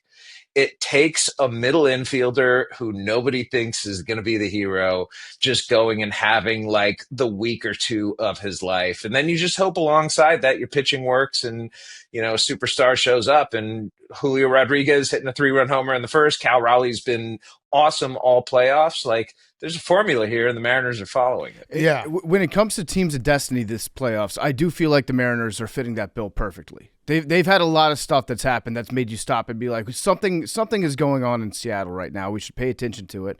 Obviously, Cal Raleigh's season has been incredible. The home run that he hit to the guy wearing the Cal Raleigh shirt, like right into his lap, that's a team of destiny thing. Big time. Humpy, guys crying in the stands. Dudes crying in the stands. Humpy the Salmon winning his first race that spurs the crowd on to victory in the 15th inning. It feels like guy behind the plate. Yeah, butt plug guy behind the plate. That one confused me though, because was that guy rooting against Cal Raleigh, and he was like, "We're gonna stop up the dumper with this butt plug," or was this a pro big dumper butt plug shirt? I don't know. I just think he's pro butt plug. Okay, that's fine. We can agree on that. Yeah. But would you agree that right now, if we're looking at teams of destiny, it's like the stars are aligning for Seattle right now?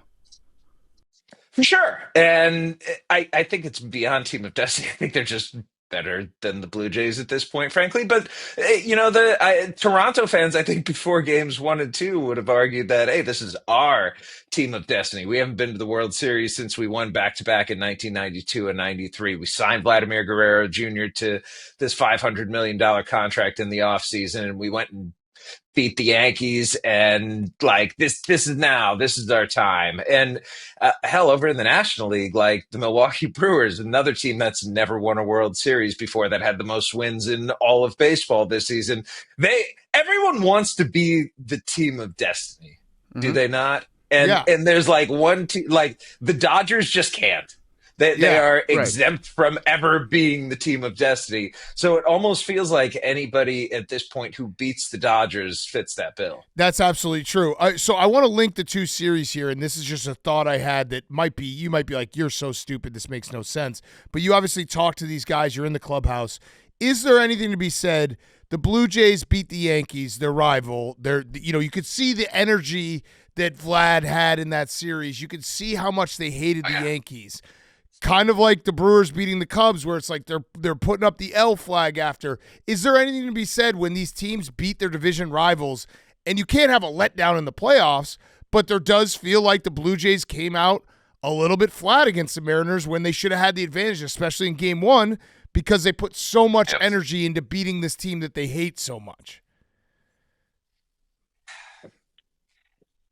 I would love to say, like, yes, that's precisely what happened. Right. I'm such a nerd, though. If I can't measure it, I have a hard time quantifying. Because ultimately, like, these are professionals. The Mariners, a perfect example, like, the Mariners had that 15-inning marathon. It should have sapped all of their energy. The next day, they get back to the stadium at 10 o'clock, and they're supposed to go on their flight to Toronto. And their plane has mechanical difficulties, and they have to fly a plane up from LA. So it's another 4 hours. They get into Toronto way later than they thought they were going to. And, it's not like real adversity.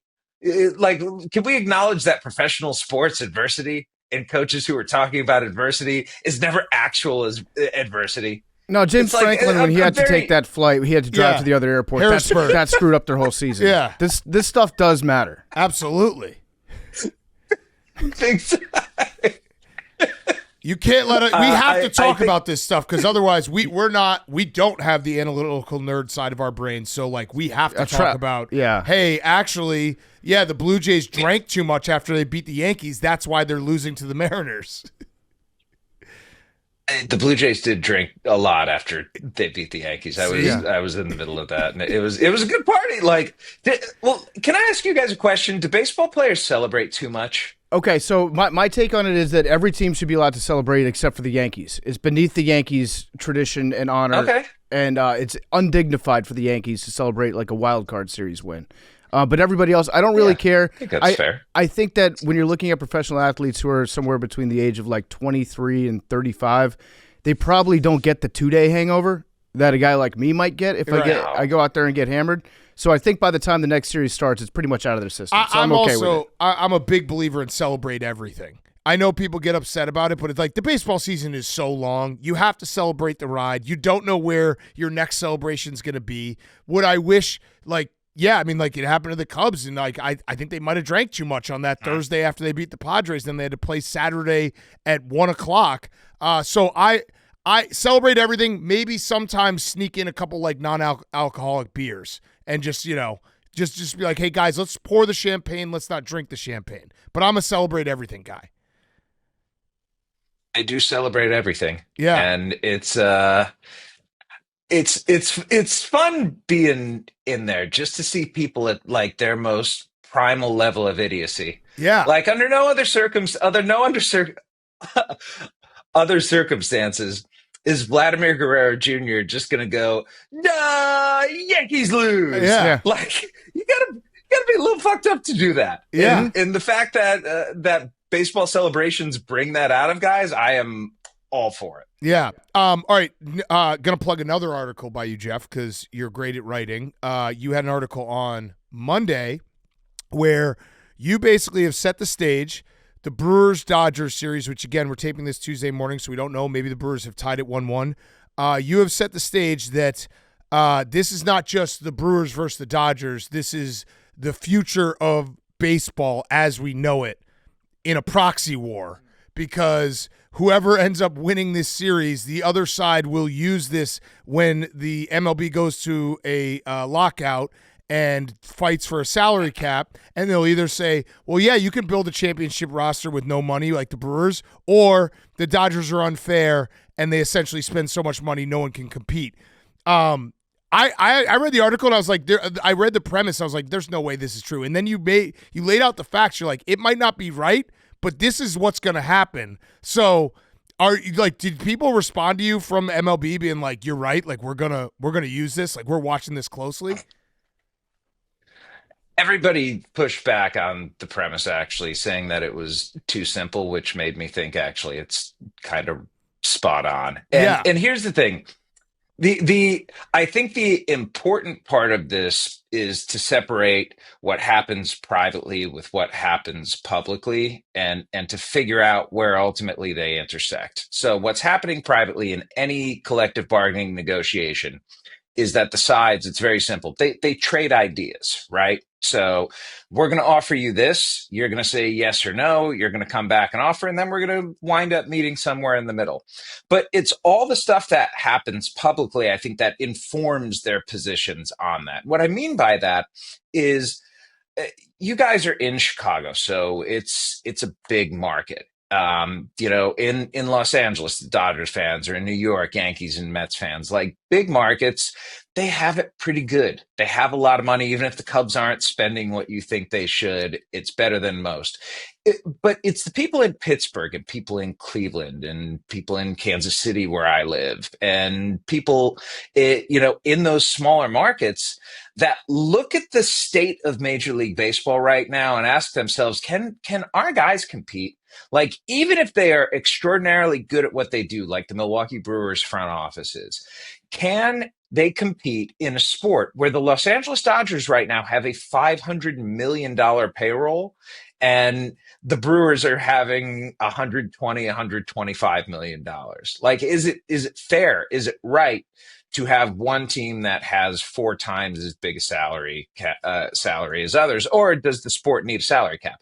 Now, I'll sit here and tell you, the players will not accept a salary cap. So if there's any flaw, like the premise that my story has here, it's that we're starting from a point where this is not going to happen. So anything Major League Baseball does to try and cajole the players into taking it is going to be met with anger. And yet Major League Baseball, if the Dodgers go and win again this year, they have a credibility problem with a large swath of their fan base that wonders, is this sport fair?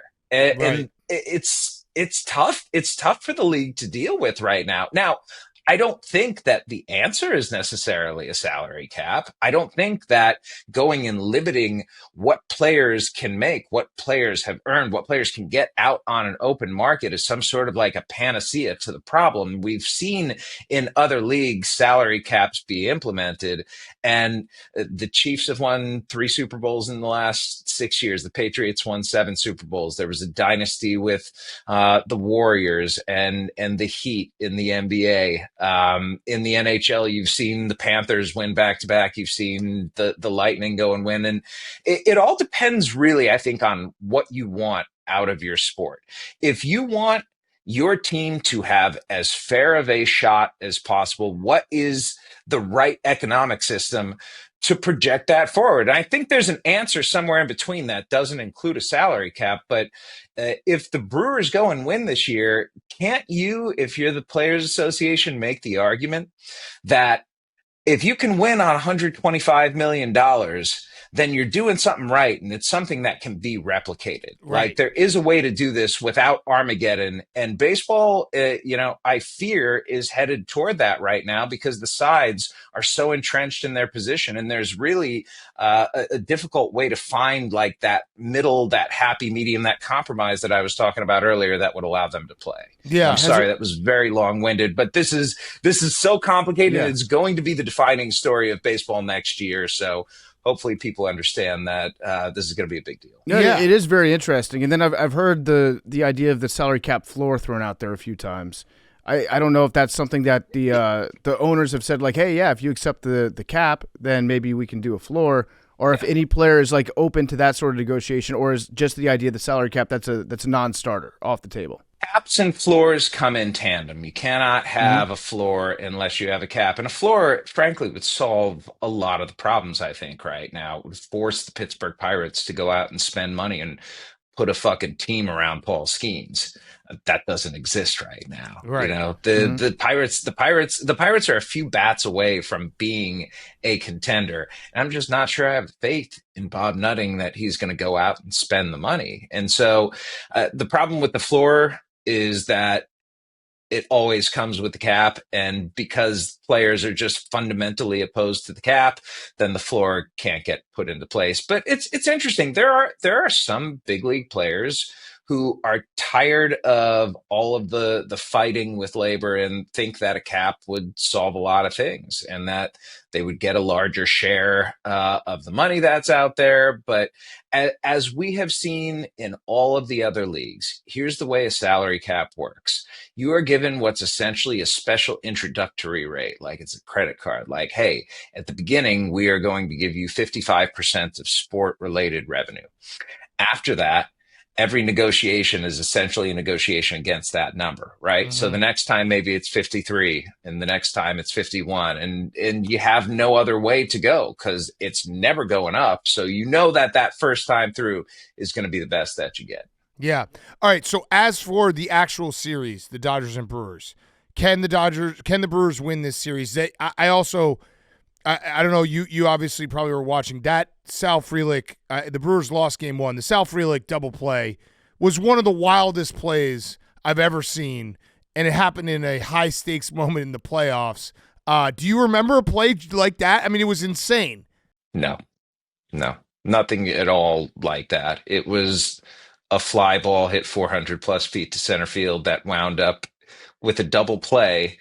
But Sal Frelick goes up, tries to catch it, comes down, bounces off the wall, throws it into the shortstop. Shortstop relays home, and there's a force out. Yeah, like we were all watching it in the Mariners clubhouse.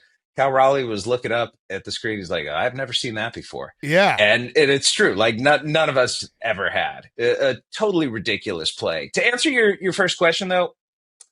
Yes, I think the Brewers can beat the Dodgers. I think we saw in game 1, it was 1-0 for the majority of the game. They're facing Blake Snell, who's been the best pitcher in baseball in the postseason this year. And then it's 2-0 in the 9th inning, and the Brewers just fight.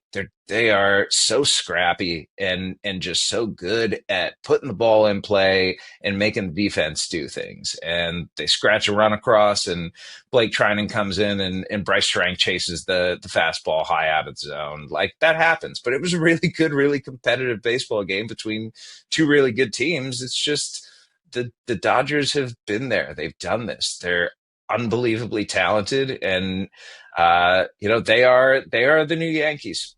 They are the new evil empire, and they spend more money than everyone else, and they have the best player that we've ever seen. And at the end of the day, like, chances are they're favored to win the World Series this year for a reason. Yeah, I think the Dodgers, to me, like, I don't. It's not like I hate them, but there's been moments in these playoffs where I've been like, wait, you kind of hate them. I do kind of hate them, but it's like, yeah, you do. But it's more like, well, I'm jealous of them. Let me put it that way, because that's like I want an owner. It's the worst kind of hatred. Right. It's like I want an owner who will spend like them. So it's not a hate like I can't believe you're doing this. This is bullshit. It's more like I really want this. I really, really want an owner to spend this type of money. But there was a moment. I think it was last series against the Phillies. Glasnow came out of the bullpen one game, and then he started like 3 games later. And it's like, this guy is, he's obviously been injury riddled, but like he's one of the best pitchers in baseball. And the Dodgers are being like, yeah, we'll put you in the bullpen, have you throw, 100 out of the bullpen, and then we'll have you start and go 6 scoreless. I'm like, this is bullshit. Yeah, you have every right to be jealous of the Dodgers. They have built the team that every fan wants to root for. And they've done it within the confines of what the rules are. And I think that's why fans are so pissed off, because these rules have allowed them to go do that. I think the Dodgers have recognized, like, okay, it's just money. And we're bringing in goo gobs of it already through Ohtani and through 50,000 seats that we're selling every game. And as long as the rules don't constrain us from going out and spending, if you want to tax us for spending, all right, we'll just have a better team than you do. And that's a hard thing for other fans to wrap their heads around, because nobody else has owners like that. I mean, it really is like a George Steinbrenner way of doing business. Like, we're going to build something that is undeniable. And, the consequences of that may be that you hate us, but we'll just show you our jewelry and walk away smiling and cackling that we won. Yeah. Yeah. I mean, it is the exact type of ownership that everybody else should want running their team. But also watching them, it would be very satisfying to see them get beat by the team with the last payroll. That would be a lot of fun. Like, I want to see them absolutely, like, have one of their most expensive guys go out there and choke at the end of a series, and then we can laugh at them, but then secretly be like, that's exactly how I want my team to be run. I'm just mad that it's not me. And when it comes to the Brewers, they were 6-0 against the Dodgers this season, in the regular season. So they were. I don't think they're afraid of the Dodgers at all. What's interesting in this series, and I've seen this more across baseball this year, the idea of an opener, sending out an opener to pitch the first inning.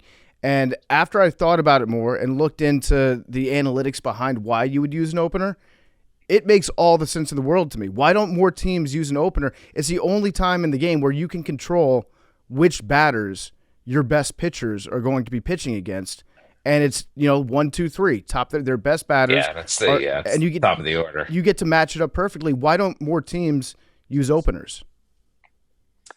I think the idea behind an opener is great, but you also, if you have like a really good arm, you want to save him for a more high leverage situation. In the early innings when it's a 0-0 game, I understand every out, there are always going to be 27 of them, and every out is equal in the grand scheme, but some outs have more meaning later in the game, or even in the middle innings. Like if it's a 1-0 game and you have runners on first and second with no outs, that's when you want to bring in like those high leverage arms. And teams have become much more adept at using bullpen guys in different innings. It used to be much more like, hey, this is your inning. We're going to keep you there because this is where you're comfortable. But now they know, like, if I'm good, if I have the ability to strike guys out, I might be pitching in the first. I might be pitching in the fifth. I might be pitching in the ninth. It's about flexibility. And, it's especially like PFT, if we're looking at when the right time to use an opener is, every baseball team has like these matchup charts where on one side, you've got their hitters, and like up top, you've got your pitchers, and it like rates each matchup. And so if you have a matchup or a guy who matches up well with the top three hitters, using him as an opener makes a ton of sense. You prevent them from scoring with their big boppers earlier in the game. And then when you bring your starter, so to speak, or like bulk innings guy in, he's facing those players for the first time, except it's the second time through the order. And the reason that that's a big deal is because it's been shown throughout the years that the more times a hitter sees you, the likelier he is to succeed against you. So that's why you see so many starting pitchers these days getting pulled after 2 times going through the order, because there's that penalty for going through the third time. So this is what I love about baseball, man. Like, there's so much strategy to it, and there's so much thought to be put into it. And here's the thing, you can put an opener in and he can get his teeth kicked in. Yeah. Like, it's no guarantee for success by any means. Sometimes you're too smart for your own good. Yeah. All right. Real quick about the teams that got eliminated in the division series. Which team that got eliminated in the division series is maybe in the most trouble going into next year, or like, hey, that was a shot that they missed that they're going to look back and be like, damn, the window is closing, so to speak? I mean, the Cubs, if they lose Kyle Tucker, it's going to be really interesting to see. He's not re-signing. That whole thing goes. He's not re-signing. That quote was the most "I'm not re-signing" quote of all time. So I've already mentally moved on to Kyle Tucker's not re-signing. Go get another Kyle and Kyle Schwarber. You want Schwarber to come back? You want the reunion? Oh yeah. Every team should want. He's Kyle my Schwarber. guy. Yeah, absolutely. He is the best. Like genuinely like the best. Yes. And I'm so curious to see who's in on Schwarber this winter, like actually in, because I think because of his age, he's not going to command like the 7, 8, 9-year, 10-year deal worth $300+ million, right? This is the kind of deal on a 3 or 4 or even maybe 5-year term that even some of those mid-market teams can do. Like, you want to bring in someone who's going to hit you bombs, take walks, and be like the vibest guy in the clubhouse and just a good mentor for everybody. Kyle Schwarber works absolutely anywhere. And I think the answer to that original question for you is the Phillies. The Phillies could be in a very transitional phase at this point because this current incarnation of them guys just has failed. Like, they have not been able to win a championship. They've gone backward or been stagnant every year. And at some point, you just got to change the mix in the room. Yeah. By the way, I don't like what you just did because I know what you did. That was essentially saying the Cincinnati Reds are going to sign Kyle Schwarber because he's from Cincinnati. He's talked about playing for the Reds. You just were like, yeah, mid-market team could sign him. So that stinks. That just rained on my parade. I just want him to come to Kansas City. No, that's all I want. Yeah. But yeah, the Phillies are feel like that was the end of an era. What about the Yankees? Because it feels like the Yankees, and I don't know what it is, but they're the same team every year, and it seems like they're very close to burning the golden age of one of the best hitters we've ever seen in Aaron Judge. Is Hal Steinbrenner he's just fine with it's almost like they run it like a corporation now, and it's not what George Steinbrenner was. Where it was like, we want to win every year.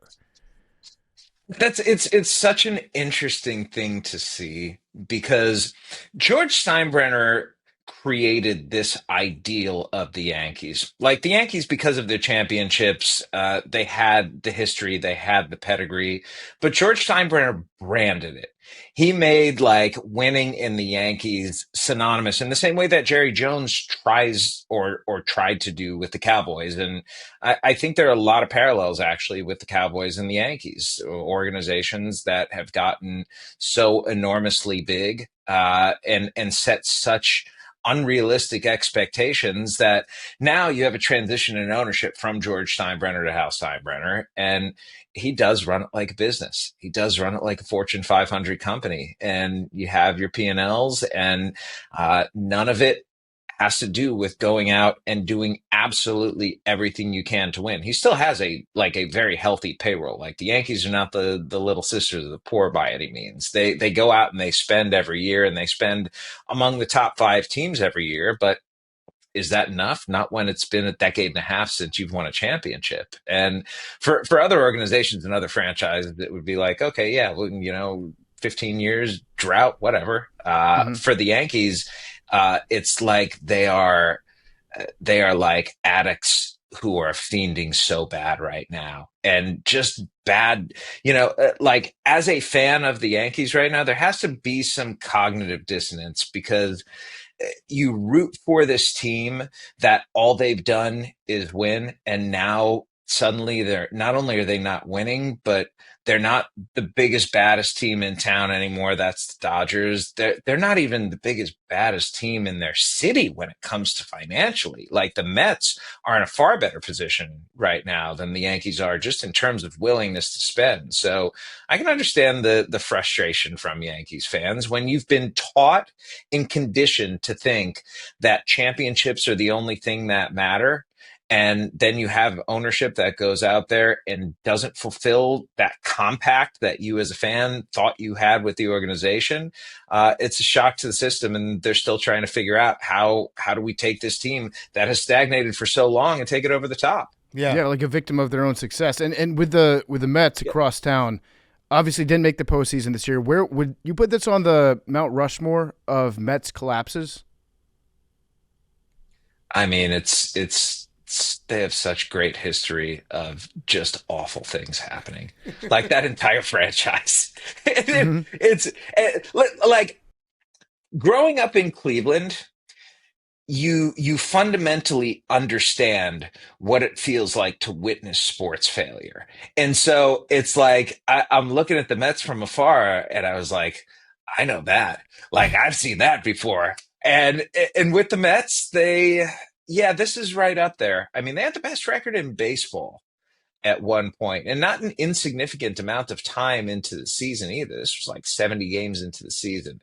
They had the best record in baseball, and then they don't even make the playoffs. It was a monumental collapse, and the way that it went down at the end at the hands of the Miami Marlins, like, that is just so incredibly Mets of them. And it's going to be interesting to see how they pivot away from that, because look, Juan Soto's still there, Francisco Lindor is still there. They still have talent on that team, and they have a really good farm system. Actually, this was for all the things that have gone wrong with the Mets this year, like, they have a lot of good young players now, and the farm system really took a leap forward this year. So you're going to see some more good young players coming up. But this year, I think it was year 5 of Steve Cohen's ownership, and he had said, I want to win a World Series by the time, by my 5th season. And they didn't even make the playoffs. Yeah. I got a question, one more question about the lockout. And I don't know how I'm going to, well, you just explain to me, because I don't fully understand it. So teams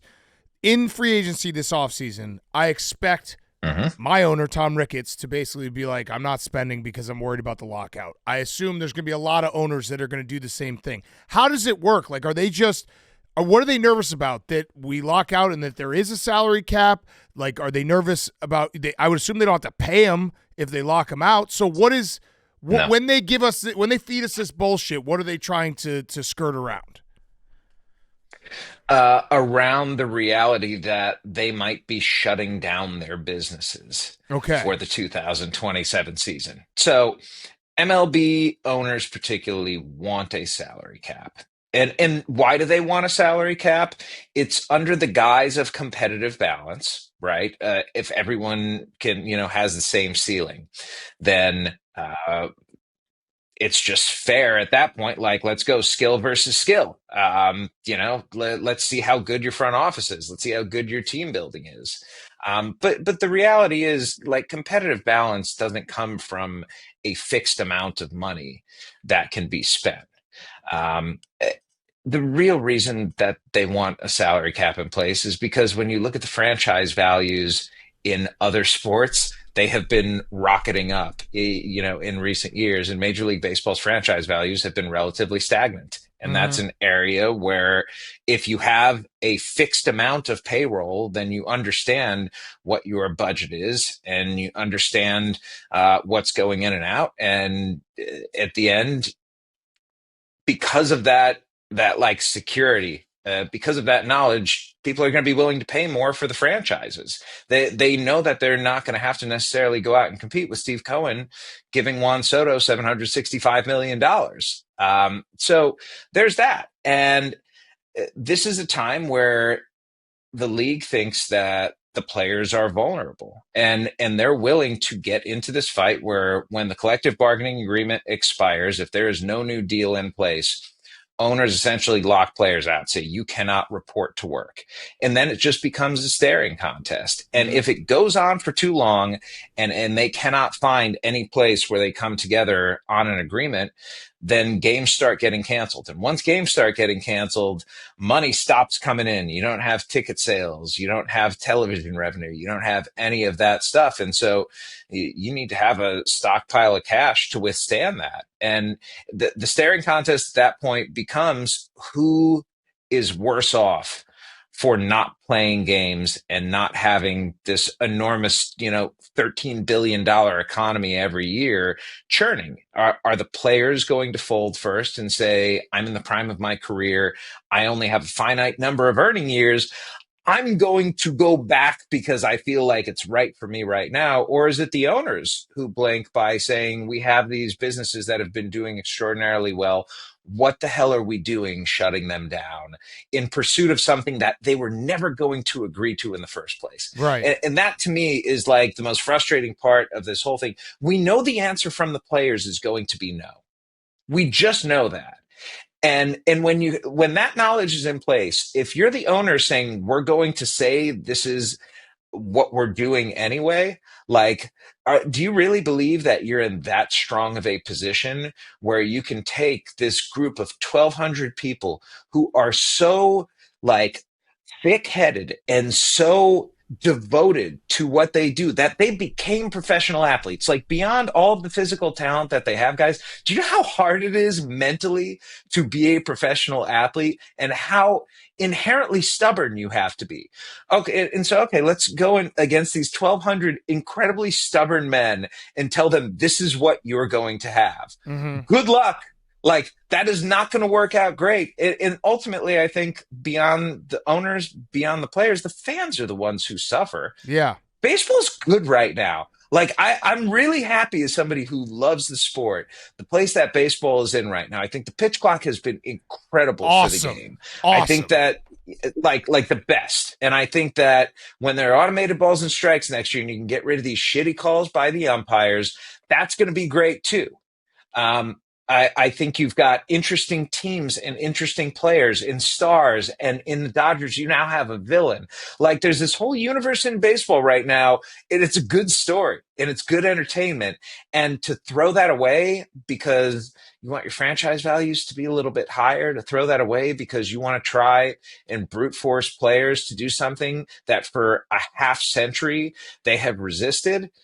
Maybe there is a time where the salary cap will be right for baseball. I don't think that that's right now. And if they want to make that fight, then it's going to be awfully interesting to see how it turns out. Yeah. This might be a really dumb question, but in the event of a lockout, is there anything in the players' contracts that would prevent them from playing? Like if a foreign investment fund, hypothetically, wanted to do like a World Baseball Classic type thing, pay a bunch of players to play exhibition matches against each other, and broadcast those. Is there anything that would prevent the players from doing that? Free agents would be able to do that because they're not under contract with the team. But I do not believe that we could have like an alternative league starting up, as much fun as that would be. I do wonder, like, if a bunch of free agents just went over to Japan and played there. Yeah. Like, you start an expansion franchise, just call them the Ugly Americans. Yeah, just go over there and let them wreck shop. Or Banana Ball. Have them all play Banana Ball for a year. We just become Are Banana you guys Ball, Are you guys in on the bananas? I took my 6-year-old when they were here, so yes, I am in on the bananas. They're fun. Yeah. They're not like, it's one of those things that as a 40-year-old man, I don't think it's meant for me, but I'm cool. Like, anything that grows the game of baseball and has kids excited about watching a sport, about being outside, like, you can't you can't hate on that. So I like, what are you going to do? Like, that's what, like, kids are excited about that. Kids want to play baseball because they see that. That's a net positive to me, like, in society. Dan, kids are also morons. Yeah, that too. That's true. That's absolutely true. They're very dumb. But as an adult, imagine catching a foul ball to end the game. So dumb. Yeah, they're so dumb. Oh man, my son, when I took him there, he ate a banana in front of the banana mascot, and the banana mascot was like, "How could you do that?" And it was like, he was hooked from that moment on. It's like, how could you eat a banana in front of the banana? Jeff, I got one last question for you. This has been awesome. We love having you on. So Roback question, rhoback.com, promo code TAKE, 20% off your first purchase, Q-zips, polos, hoodies, joggers, shorts, roback.com, promo code TAKE. So I started this interview and I said that we've been trying to do this for a couple weeks, but your schedule, our schedule, the MLB schedule has been so crazy. You've been traveling around. What is the Jeff Passan like? What do you do after a game? Are you going to bars? Or are you going to hang out? Because it's a long time on the road. I have to imagine you're going to go visit some. I mean, Toronto's an incredible city. Seattle's an incredible city. Unbelievable. So what have you been doing? So last night's a 5:00 start, which is like the ideal time, you know, because it's quick games now. So go down to the clubhouse, write my story. I get a text from my buddy Jake Mintz, who works at Yahoo Sports, and he says, we're going to the Imperial Pub. I have no idea what the Imperial Pub is. And he's like, it's closing down November 15th. He had just found it, like he was searching on like Google Maps for a bar that was open until 3:00 in the morning. And so I roll into this bar, and the first thing I see when I walk in is carpet. I'm like, fuck yeah. Like this place has a chance to be really good. And we go up, we sit down, talk to the bartender. His name is Jacob Newman, and the bar has been in his family for 81 years. It was started by his great grandfather, and they're closing down after 81 years because a university in the area essentially has like bought and annexed the block and is building condos there. So the Blue Jays, it's, gentrification has its prices. And one of those is this incredible bar, because I sit down, I think I got there at like 1:00, sit down, and for the next 2 hours, had with him and Cameron, who's the other bartender, the most enjoyable patron bartender conversation I've had in my entire life. Like, the guys were funny. Jacob wanted me to record a video talking shit on all of his fantasy league friends who he had gone and beaten. And anyone, like, you guys get asked to do that too, right? Yeah, absolutely. Yeah, it's all the best. time. Yeah, like it is one of like my favorite things about this job, when someone comes up to me and says, "Hey, can you be an asshole to my friends?" And I was like, yeah, absolutely. Sure. Absolutely. And so we're sitting there and we're drinking and we're having a great time. And Jorge Castillo, my teammate, is there. Danny Wexelman, Disha Thosar, like, those nights when it's a group of people that you've never been out with, just like the group of you together. And it's like the best time, and you sit around and you're like, I'm so happy I'm with these people in this moment at this place. But it dawned on me, like, this is the last time I'm probably ever going to drink in the bar. Yep. Unless the Toronto Blue Jays make a miraculous comeback. And that is why I am urging everybody in Toronto right now. I'm wearing the Imperial Pub. I'm going to stand up so you can see the address right here. I don't know if I can read backward. Is that 54 Dundas Street East, 2 blocks east of Yonge? Fill that place up for game 3, for game 4, whatever it is. They have the staff ready for that. And a great bar deserves a great send-off. And I feel like if the Blue Jays can come back in this series, and this bar, listen, it's not going to be saved, it's not going to be salvaged, but all you want out of a good bar is memorable nights. And they gave me one last night, and hopefully the people of Toronto can go and give them some as they go to the end. That's awesome. There's nothing like one of those nights where everything just clicks. Yeah. Everything feels good. And it's like, this was a good idea to go out and drink beer tonight. I'm happy I did it. And you get to that bar where you're like, someone might throw out like, hey, should we go somewhere else? You're like, nah, we got it right here. Like, this is, you're not going to go chase something. It's like, what we have right here is perfect. Let's just be here. It was one of those magical nights that I will always remember. And I love it. It's just, you live for those. Like, I'm 45 now, and I have learned over time that don't just like cherish those nights afterward. Just make sure that in the moment you appreciate all the cool things that you have. And last night was one of those very cool things. You're 45? Yeah, and you look great. Yeah, you look great. You look really good. That type of introspection. You sound like a guy who almost died by a tree. Yeah. Hey, that's the other tip. Everyone, almost die by a tree, and you will cherish those moments. Yeah. Or just stay away from trees. Yeah, stay away from trees. It's like a very simple rule of life. Stay away from falling trees. Yeah. It's a great idea. All right, Jeff, you're the best. We appreciate it. Maybe we'll try to do this again before the World Series. Playoffs have been incredible. Thank you so much. Everyone go read those articles, too, because they're really good. And can you talk shit real quick to Stephen Che? You're saying, like, talking shit to a person you're in a fantasy league with. Stephen Che lost our Dingers-only league this year, and he has to pitch. So can you just talk shit to him real quick? Be like, hey, Stephen, fuck you. Stephen, why do you suck? Your mom does not like you, and you have an ugly face. By the way, that's off season. Really off season. If you have if you do get a lockout, an off season story you can write. Stephen Che is the commissioner of the fantasy league, the famous Tommy Pham Jock Peterson famous fantasy league, fantasy football league. I'm in it. And Stephen Che's the commissioner. Stephen Che knew nothing about baseball like 2-3 years ago.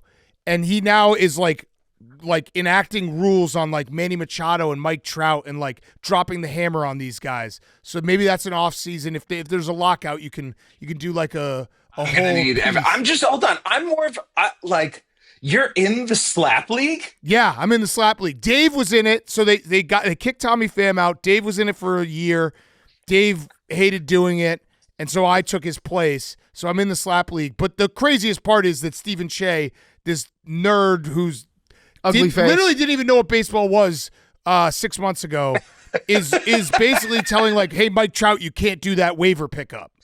So it's a wild league. It's a wild text message thread. Is Mike Trout good at fantasy football? He's pretty good, yeah. Yeah. I mean, he's a football guy. Is he? He is a football guy. He's go Birds. He is a football guy. Yeah, through and through. All right, Jeff, you're the best. Thank you so much. Thank you, gentlemen. Appreciate you having me. Jeff Passan was brought to you by our great friends over at Chevy. Football season is here, and whether you're grinding through the week or gearing up for kickoff, there's one ride that's always game ready, the Chevy Silverado. The Silverado is a longtime partner of Pardon My Take. It's our favorite truck, and it's all about grit. From job site to tailgate, Silverado lets you show up strong and tackle any task. Built for the hustle, ready for the game, Silverado is America's most dependable full-size truck. For J.D. Power 2025 award information, visit jdpower.com/awards. Head to Chevy.com. Learn more. Build your own Chevy Silverado today. Jeff Passan was also brought to you by Morgan & Morgan. If you've ever stood at the top of a towering water slide, heart pounding, and asked yourself, what's the worst that could happen? Well, one visitor found out the hard way. What was supposed to be a thrilling day at a popular Florida water attraction ended in a life-altering injury. While riding one of the park's fastest slides, he was violently thrown from his tube, landing hard and suffering injuries that still affect him nearly 4 years later. That's when he turned to a law firm known for standing up to the biggest names in the business. The suit claims the slide's design, coupled with a lack of clear safety communication and oversight, created a hazardous environment, especially for guests outside certain body specifications. Now this guest is living with permanent pain, scarring, and a drastically diminished quality of life, all from what was supposed to be a routine thrill ride.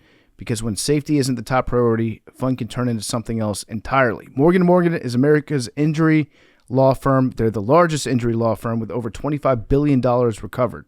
They've been fighting for the people for over 35 years, helping over 500,000 clients get the compensation they deserve. Hiring the wrong firm can be disastrous. Hiring the right firm could substantially increase your settlement. With Morgan & Morgan, it's easy to get started. Their fee is free unless they win. Visit forthepeople.com/PMT or dial pound law, pound 529. That's forthepeople.com/PMT or dial pound law, pound 529. This is a paid advertisement. Okay, we now welcome on a very, very, very special guest, recurring guest, Heisman winner. It is Matt Leinart, and he's our coworker, Matt Leinart at Fox. Big noon kickoff, going to Provo for the Holy War this week, so tune in on Saturday morning. Matt, we want to have you come on, talk a little ball. Also, it is Notre Dame USC week, so let's start there. Is USC back? Because I know we always talk about Texas and Notre Dame, but USC is one of those sneaky teams where you guys have been down for a little bit, and this might feel like the first year where it's like, oh, they could be a college playoff team. Well, why don't you tell them what you guys were telling me a couple of weeks ago, how we're just so soft on the West Coast and you can't beat anybody. And then, I mean, look what they did last week against Michigan. Hand up, by the way, I want to just say I did not realize that the entire USC team had food poisoning before Illinois. I mean, look, they did. They lost their best defensive player like 3 hours before the game, but who's counting? I think, in all honesty, the last week's win was as big of a win, if I can remember, from that program since like the Pete Carroll days. And it's just because of the perception and the narrative, which you guys know, and like you talked about, like, can they win the tough games? Can they be physical? Can they do it week in and week out? Can they beat the teams they're supposed to beat? Losing a game like Illinois, which I don't think they should have lost that game, they lost. They got pushed around the second half. And then I don't know how good Michigan is. I know they can't throw the football very well, but that's still a team that's invested heavily in the line of scrimmage. That's where they win games, and they completely dominated them on both sides of the ball. So I think at the very least, it's a confidence booster. It's a program changer, knowing that now they can do it. But then you look at this game, guys, and like Notre Dame's really good, and the difference is they could throw the ball. CJ Carr is a stud. I think that this dude's going to be a top 5 pick in the next couple of years. So if you do take away the run, now you got to deal with the pass. That's something they didn't have to do last week. So I love the game because it's important for both teams. It's a playoff elimination game. It means a lot more than it's had. Notre Dame has owned this the last decade. They just have. But we got a fighting chance, dude. I mean, that last game, our offense is legit, and last game, I think, created a lot of confidence for the boys. So, yeah, Matt, I'm looking at your background right now. You have your Heisman Trophy behind you. I do. Do you it's have right that, there? Is that on top of just a box jump box It thing? is. Yeah, I like to do box jumps while. Yeah, boy. Yeah, look at wait. You don't have like a shelf for the Heisman Trophy? You don't have a case for it? Look here, bro. There we go, dude. That's pretty cool. That's about awesome. 30 pounds. Yeah. I got some weight. So listen, in my house, we got a nice house here in South Bay. I got 4 kids, and the office goes to my wife. So I am in my garage in the corner. I would show you. I'm in the corner. So the Heisman was on the floor of my closet for about a decade.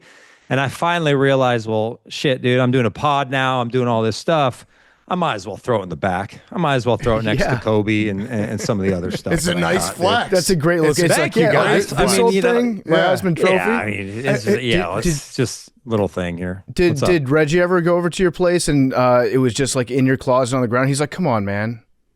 Come on, man. Like but you know who did? Anymore. You know who did is Urban. And Urban, when Urban first joined Big Noon, what it was like 6 years ago, he came over and, we're like having drinks in the backyard, just getting to know each other and stuff. And he goes, "Where's your Heisman?" And I said, "Coach," I was like, "Come on up." We go in my bedroom and he's like, "Are you fucking kidding me, dude? It's literally was under my wife's dresses, like literally on the ground." I was just like, what? I was like, "Coach, what am I going to do, dude? Like put it out where like everyone can see on a shelf?" Like, I don't care that much, dude. I don't even know where half my trophies are. I think they're in storage somewhere. That's we'll take, hey, if you find just kind of a nothing trophy you don't care about, we will put it and display it in our studio. That would be sick. If we're like, dude, I got some shit for you guys. Wait, real quick before I know we talk about this game. So I got my jersey here, okay? Mm-hmm. Yeah. Because this is what Dave is going to wear this week on the show. Oh.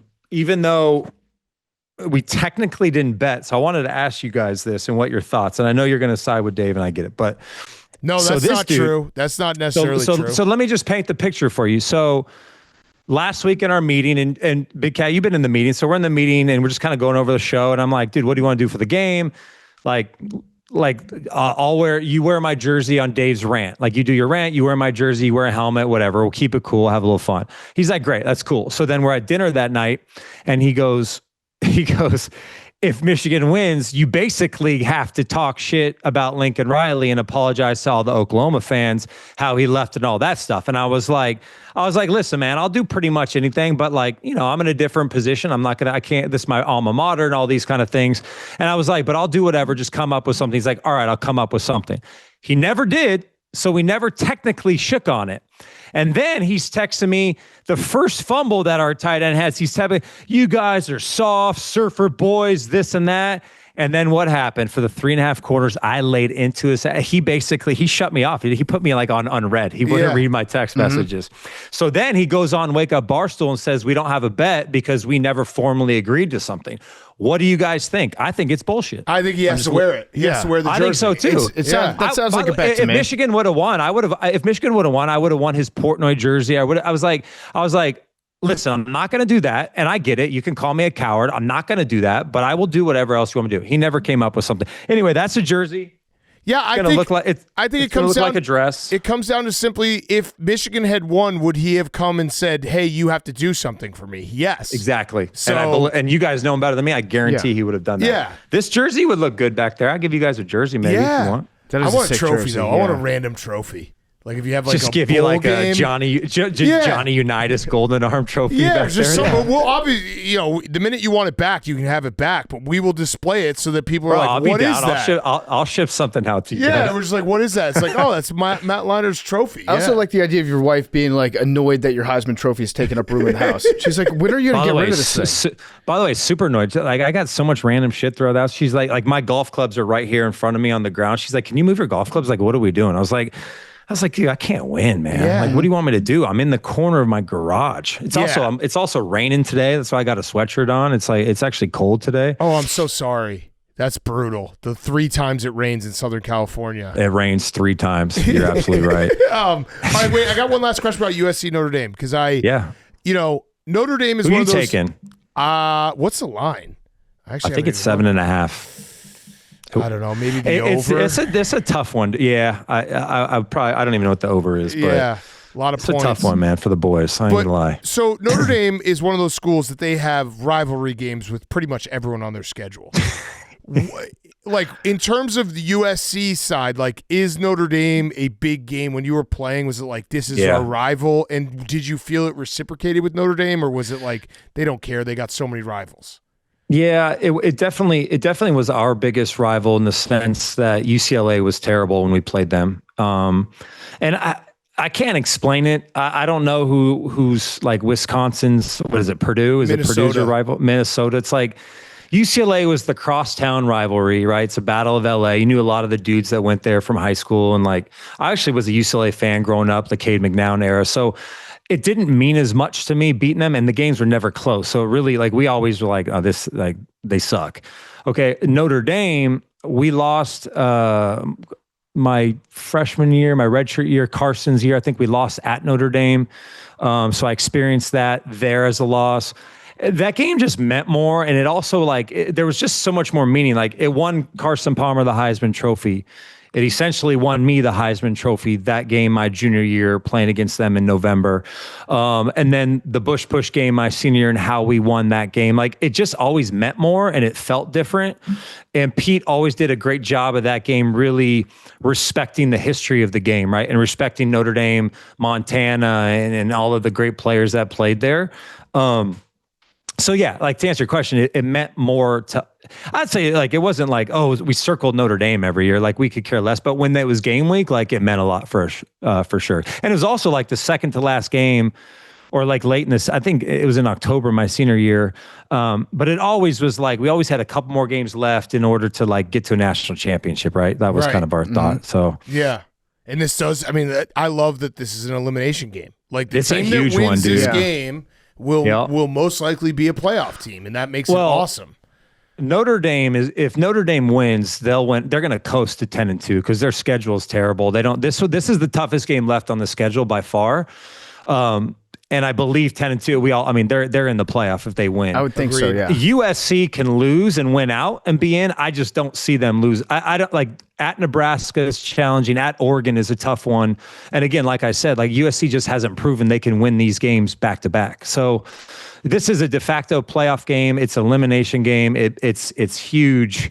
I don't remember the last time this game meant this much because Notre Dame has dominated us. I mean, they really have. So this is a big one, man. Yeah. So setting aside the personal beef with Dave and the bet because of the Michigan game, how have you found fitting into the Big Ten? Like, have you found yourself developing animosity towards other schools, like feeling a natural rivalry, like coming into place? Not yet. It's so interesting, man. It's still bittersweet for me to see the Pac-12. I was a part of the Pac-10 just dissolve. It's just literally not there anymore. And we had a great run there and it meant a lot to me.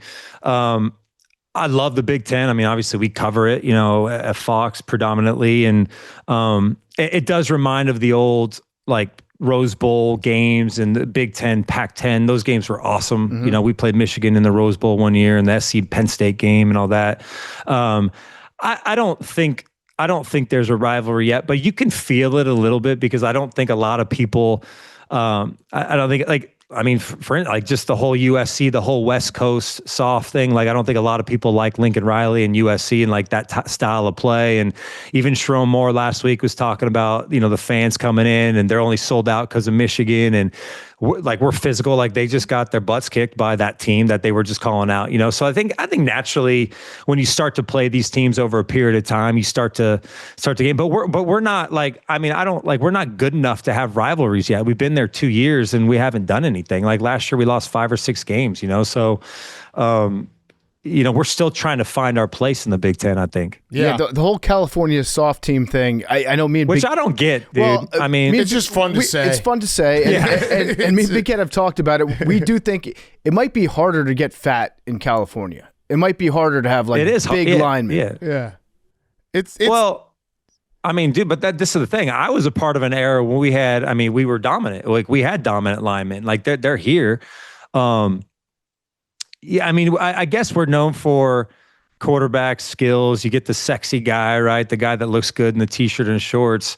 There's been a lot of great linemen here. Modern day, Bosco, all these guys. But the problem is they all left, because USC has been so down for the last 2 years. UCLA is not good.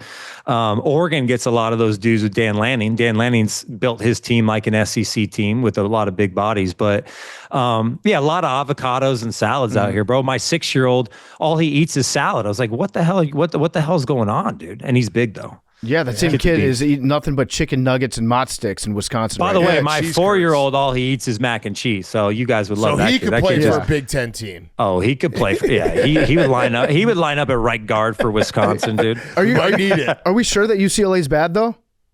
Oh, I agree with you, buddy. There's a world with. They could I was looking at USC schedule. I'm like, God damn, USC UCLA might be actually a really good game at the end of the year. It could be. We don't know. Is it the last 2 weeks is crazy? Is it the biggest fall? I kind of ties in with Penn State, but is that the biggest fall from college football in the history of the sport? What's happened with them in 3 weeks? They were one play away from beating Oregon, who I still think is really good, to literally losing to UCLA and then Northwestern at home. I think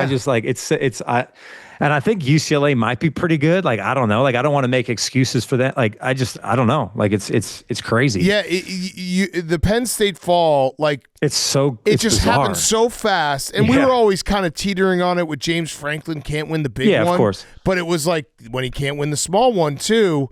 It's crazy. Who do you think? Do you have any idea, any intel or ideas of who would be good for that job? Because it's a great job. It's also a tough job because it's a great job though. But they expect Penn State's kind of raised the bar where they expect national titles now, and that's hard to do.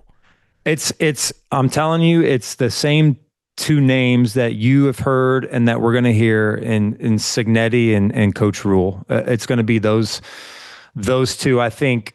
The big. I like Cignetti, man. To win at Indiana and to do it now 2 years in a row, and I think they're going to win out. I think they're going to play Ohio State in the Big Ten title game.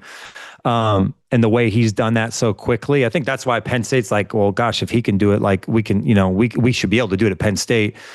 I think he's the big swing. Obviously, I think they're going to be playing deep in December and January, so that's going to be interesting to see the patience that Penn State has.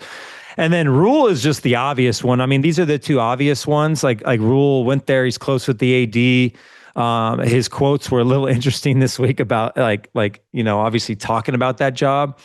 And then Joel Klatt mentioned this on our call, so I'll definitely give him the credit. Brian Hartline was a name that he threw out there from Ohio State, who's calling plays and hasn't been a head coach. So maybe you go that route of a young guy who hasn't had that experience, but can recruit his ass off, and what he's done at Ohio State. So I don't see a crazy name coming out of nowhere for this job. I think they have their sights set on a couple guys, and ultimately, can Indiana throw enough at Cignetti to keep him there? And Matt Rule. Rule. That's the interesting one to me. If Nebraska can make a run at this thing, and maybe they're a playoff team, does he stay? Because Nebraska's got resources too. So it'll be interesting though. Yeah. Is there a team that's really impressed you in college football that maybe at the start of the year you were a little lukewarm on, but as the year has gone on, you've started to say hey, we need to be paying more attention to them? Yeah, well, Indiana's one for sure, and I was the same as everybody. Do we really think they're good? And again, that kind of goes with just it's Indiana. That win last week, I played at Oregon, man. It's a tough spot, dude. It's tough to play. That was good. I think Alabama, man. Like I really like this team. They lost to Florida State, who's not that good, given what we know now. And I work with Mark and Big Cat. You've been around Mark, and like just Bama, where they were with Saban, and then just last year, and already the pressure of DeBoer and all this, and like. They're legit, dude. They're playing really good football. Like they're one of the best teams in the country right now. So that's a team that I didn't have high expectations for coming in. It's like Bama, they're going to be pretty good. They got good players, but like they've exceeded that in this little stretch of games. And obviously they have a lot more tough games coming up. Who else? I mean, Texas Tech. Yeah, Texas Tech is legit, dude. Like they're legit. I mean, money could buy a team. Clearly, like that team is really good. Like, I don't see them. I don't see them losing in the Big 12 either. Typically, that conference is wide open. We saw them at Utah firsthand. I mean, they're good. They're really good. Yeah. Ty Simpson for Alabama. I'm so impressed with him. Guys, Fernando Mendoza and Ty Simpson are your Heisman Trophy favorites. And Mendoza deserves it. Like Mendoza, I thought the key to that game, Indiana beating Oregon, was actually the pick six. And like that moment where you're Indiana, you obviously had a great year last year, but you don't have the history, whatever. It's that moment where you're looking around, you're like, we just threw a pick six tie ball game, Autzen Stadium. This is where you crumble. And he goes on a 75-yard drive, unflappable. It's like, that's a dude right there. That's a dude, and those are the moments. Like, those are Heisman moments, but those are team moments, man. Those are like, when a team can do that, that's why I was like, all right, Indiana's for real. Because we've seen a lot of really good football teams crumble in the fourth, or they just can't. Like Penn State's kind of one of them, right? Like when the game is on the line, who do you trust? Like Penn State never got over that hump. Mendoza's the real deal. Like he's a good player. Cignetti's quarterback history, like even what he did last year with those guys, Indiana's really good. They've been really impressive. They have. Yeah, are you ready to join us in saying that Ohio State is better this year than last year? Oh, absolutely. Okay. Good, no doubt. We were first to it, and people were saying that we're stupid. That I think defense the best team, is nasty. Yeah. The defense is the most dominant defense by far. I was just saying this to someone earlier. Julian Sain and Fernando Mendoza for the Heisman Trophy in the Big Ten championship game. Yeah, I think that's what's going to happen. Sain's odds are a little lower right now, but he's going to rise. Obviously, when they continue to win. Sain's a dude. I've watched West Coast, buddy, San Diego kid. I've been watching that kid since high school. He's unflappable. The only thing that their run game isn't great. That's the one thing that it's like, man, if they have an off day throwing the football and they can't run, like maybe they run. It's honestly, it's probably going to be Indiana in the Big Ten championship game. It's the only time I can see maybe them stumbling. But they're loaded, dude. They're so good. They're nasty, and they've been there, and they had the championship kind of pedigree. So if it does come down to those two, I would have a hard time thinking that anybody else would win the Heisman. But right now, Carson Beck is the favorite to win the Heisman out of Miami. Is he? Yeah. So he's at plus 360. Ty Simpson's 380. Mendoza's 475. Are you looking down? I'd hammer Mendoza at that. Like, I think he's got a shot because I think Indiana can beat Ohio State. Like, I do think that they're, with the way their defense played against Oregon. I don't know. It's wide open. Yeah. Who do you like out of the SEC right now? Who do you think is the best team in the SEC? I mean, A&M, Alabama. I was thinking, maybe. Bama. I would say I think Bama and A&M. I think Bama, just kind of what I said. They're flawed, like they're big time flawed. But like that QB, you just talked about Mendoza, Big Cat, like just the moment, right? He continues to seize the moment. DeBoer has won everywhere he's been, so he knows how to win. A&M with Marcel Reed, he's a dark horse Heisman guy too, because if they win out, like that kid's got a shot to win it. They're tough with Elko, like they're good. I think those are the two best teams right now. And Georgia just hangs around, man. They're just just good. Like the culture there. As much as I love Lane, Ole Miss to me is a little bit of like, I just don't trust them. That guy, they could have lost last week to Washington State. But I would go Bama. I think Bama's number one right now, and A&M is number two. I think those two teams have proven they're the best. Yeah. Now, as a quarterback, watching Arch. I know that Arch has had a rough go of it this year. There are a lot of people like trashing him after every single game. He hasn't looked sharp, to be fair. Was there anything out of last week's game against Oklahoma that you saw and you're like, this Arch, he might be pretty good? And I was guilty of it too. Just jumping on the bandwagon so fast, and it wasn't his fault. I feel bad because again, at the end of the day, it's you play quarterback. He's making millions of dollars there. It is what it is, right? He hasn't played a lot of football coming into this year. So I think some of us forgot, hey, this kid didn't play at a high level in high school as far as the competition. We've seen those videos. And now he's going to play in the SEC. And by the way, week 1's Ohio State, which is the best defense in the country. Kind of a tough challenge. Before I get to Arch, I do like the receivers haven't been great. The right, there's a lot of pieces in this that you need to help a young quarterback. Look at Julian Sain. You got 2 great receivers. You got an offensive coordinator. You got Hartline. You got these guys. I liked what I saw last week. It's just going to take time. This is a kid that's going to get better week in and week out. I don't think he's had a ton of help around him. I still believe Sark is one of the best. I've played for him. He's one of the best quarterback teachers and developers in our game. And I think I think Arch will be back next year better than ever. I really believe that. I think that there's still a lot in front of them too in this game. What are they 4-2, right? They have one loss in conference play, and they still got a lot in front of them. So I think he's getting better. I wonder if he's hurt at all, dealing with anything. I think that's the speculation. It didn't look right a couple weeks in a row there, but again, I don't know what's going on in that locker room, but the kid's going to be fine, man. He's good. Those were the taking a poop faces that Sark brought up. Did Sark ever mention that to you? He's like, hey, you're taking a poop. You're taking a poop face right now. Are you hurt? Are you okay? Guys, I had Sark when he was 24 years old. Can you imagine Sark and Lane Kiffin? They were literally, oh God, they were literally like freaking frat, man. They were both 25 years old, just young, arrogant coaches who I love, by the way. I love them both. And they were phenomenal, but they were that was their first big coaching gigs, coaching with those guys. My senior year, they were both my OCs my senior year. My 5th year was freaking awesome, but never poop conversations, dude. Yeah. I like the explanation. What I took from that was he's got Arch's back. He's just emptying the chamber right now with things that you can say. He's going to which I love. He's defending. Yeah, exactly. He's defending his QB. So, but they'll be fine over there, man. There's more than just Arch as a problem at Texas right now. I know you probably thought about it, but how much do you think you would have made in NIL if they had NIL when you were play Matt Leinart's career exactly the same at USC, Heisman, national championship, all this? What do you actually think you would have taken home with NIL? Got at least probably 4 or 5 mil a year, or overall? I think it might have been more. Well, my first year, and then going into my first year coming back, I would have definitely made a little bit of money.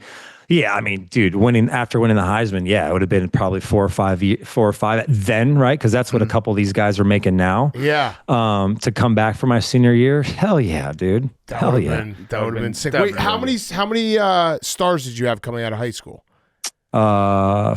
Okay. I wasn't super highly recruited. I had offers like Ohio State, Georgia Tech was a weird one. Michigan, I almost went to Michigan, Oklahoma. The year they won the title with Heupel in 2001. That was the year I came out.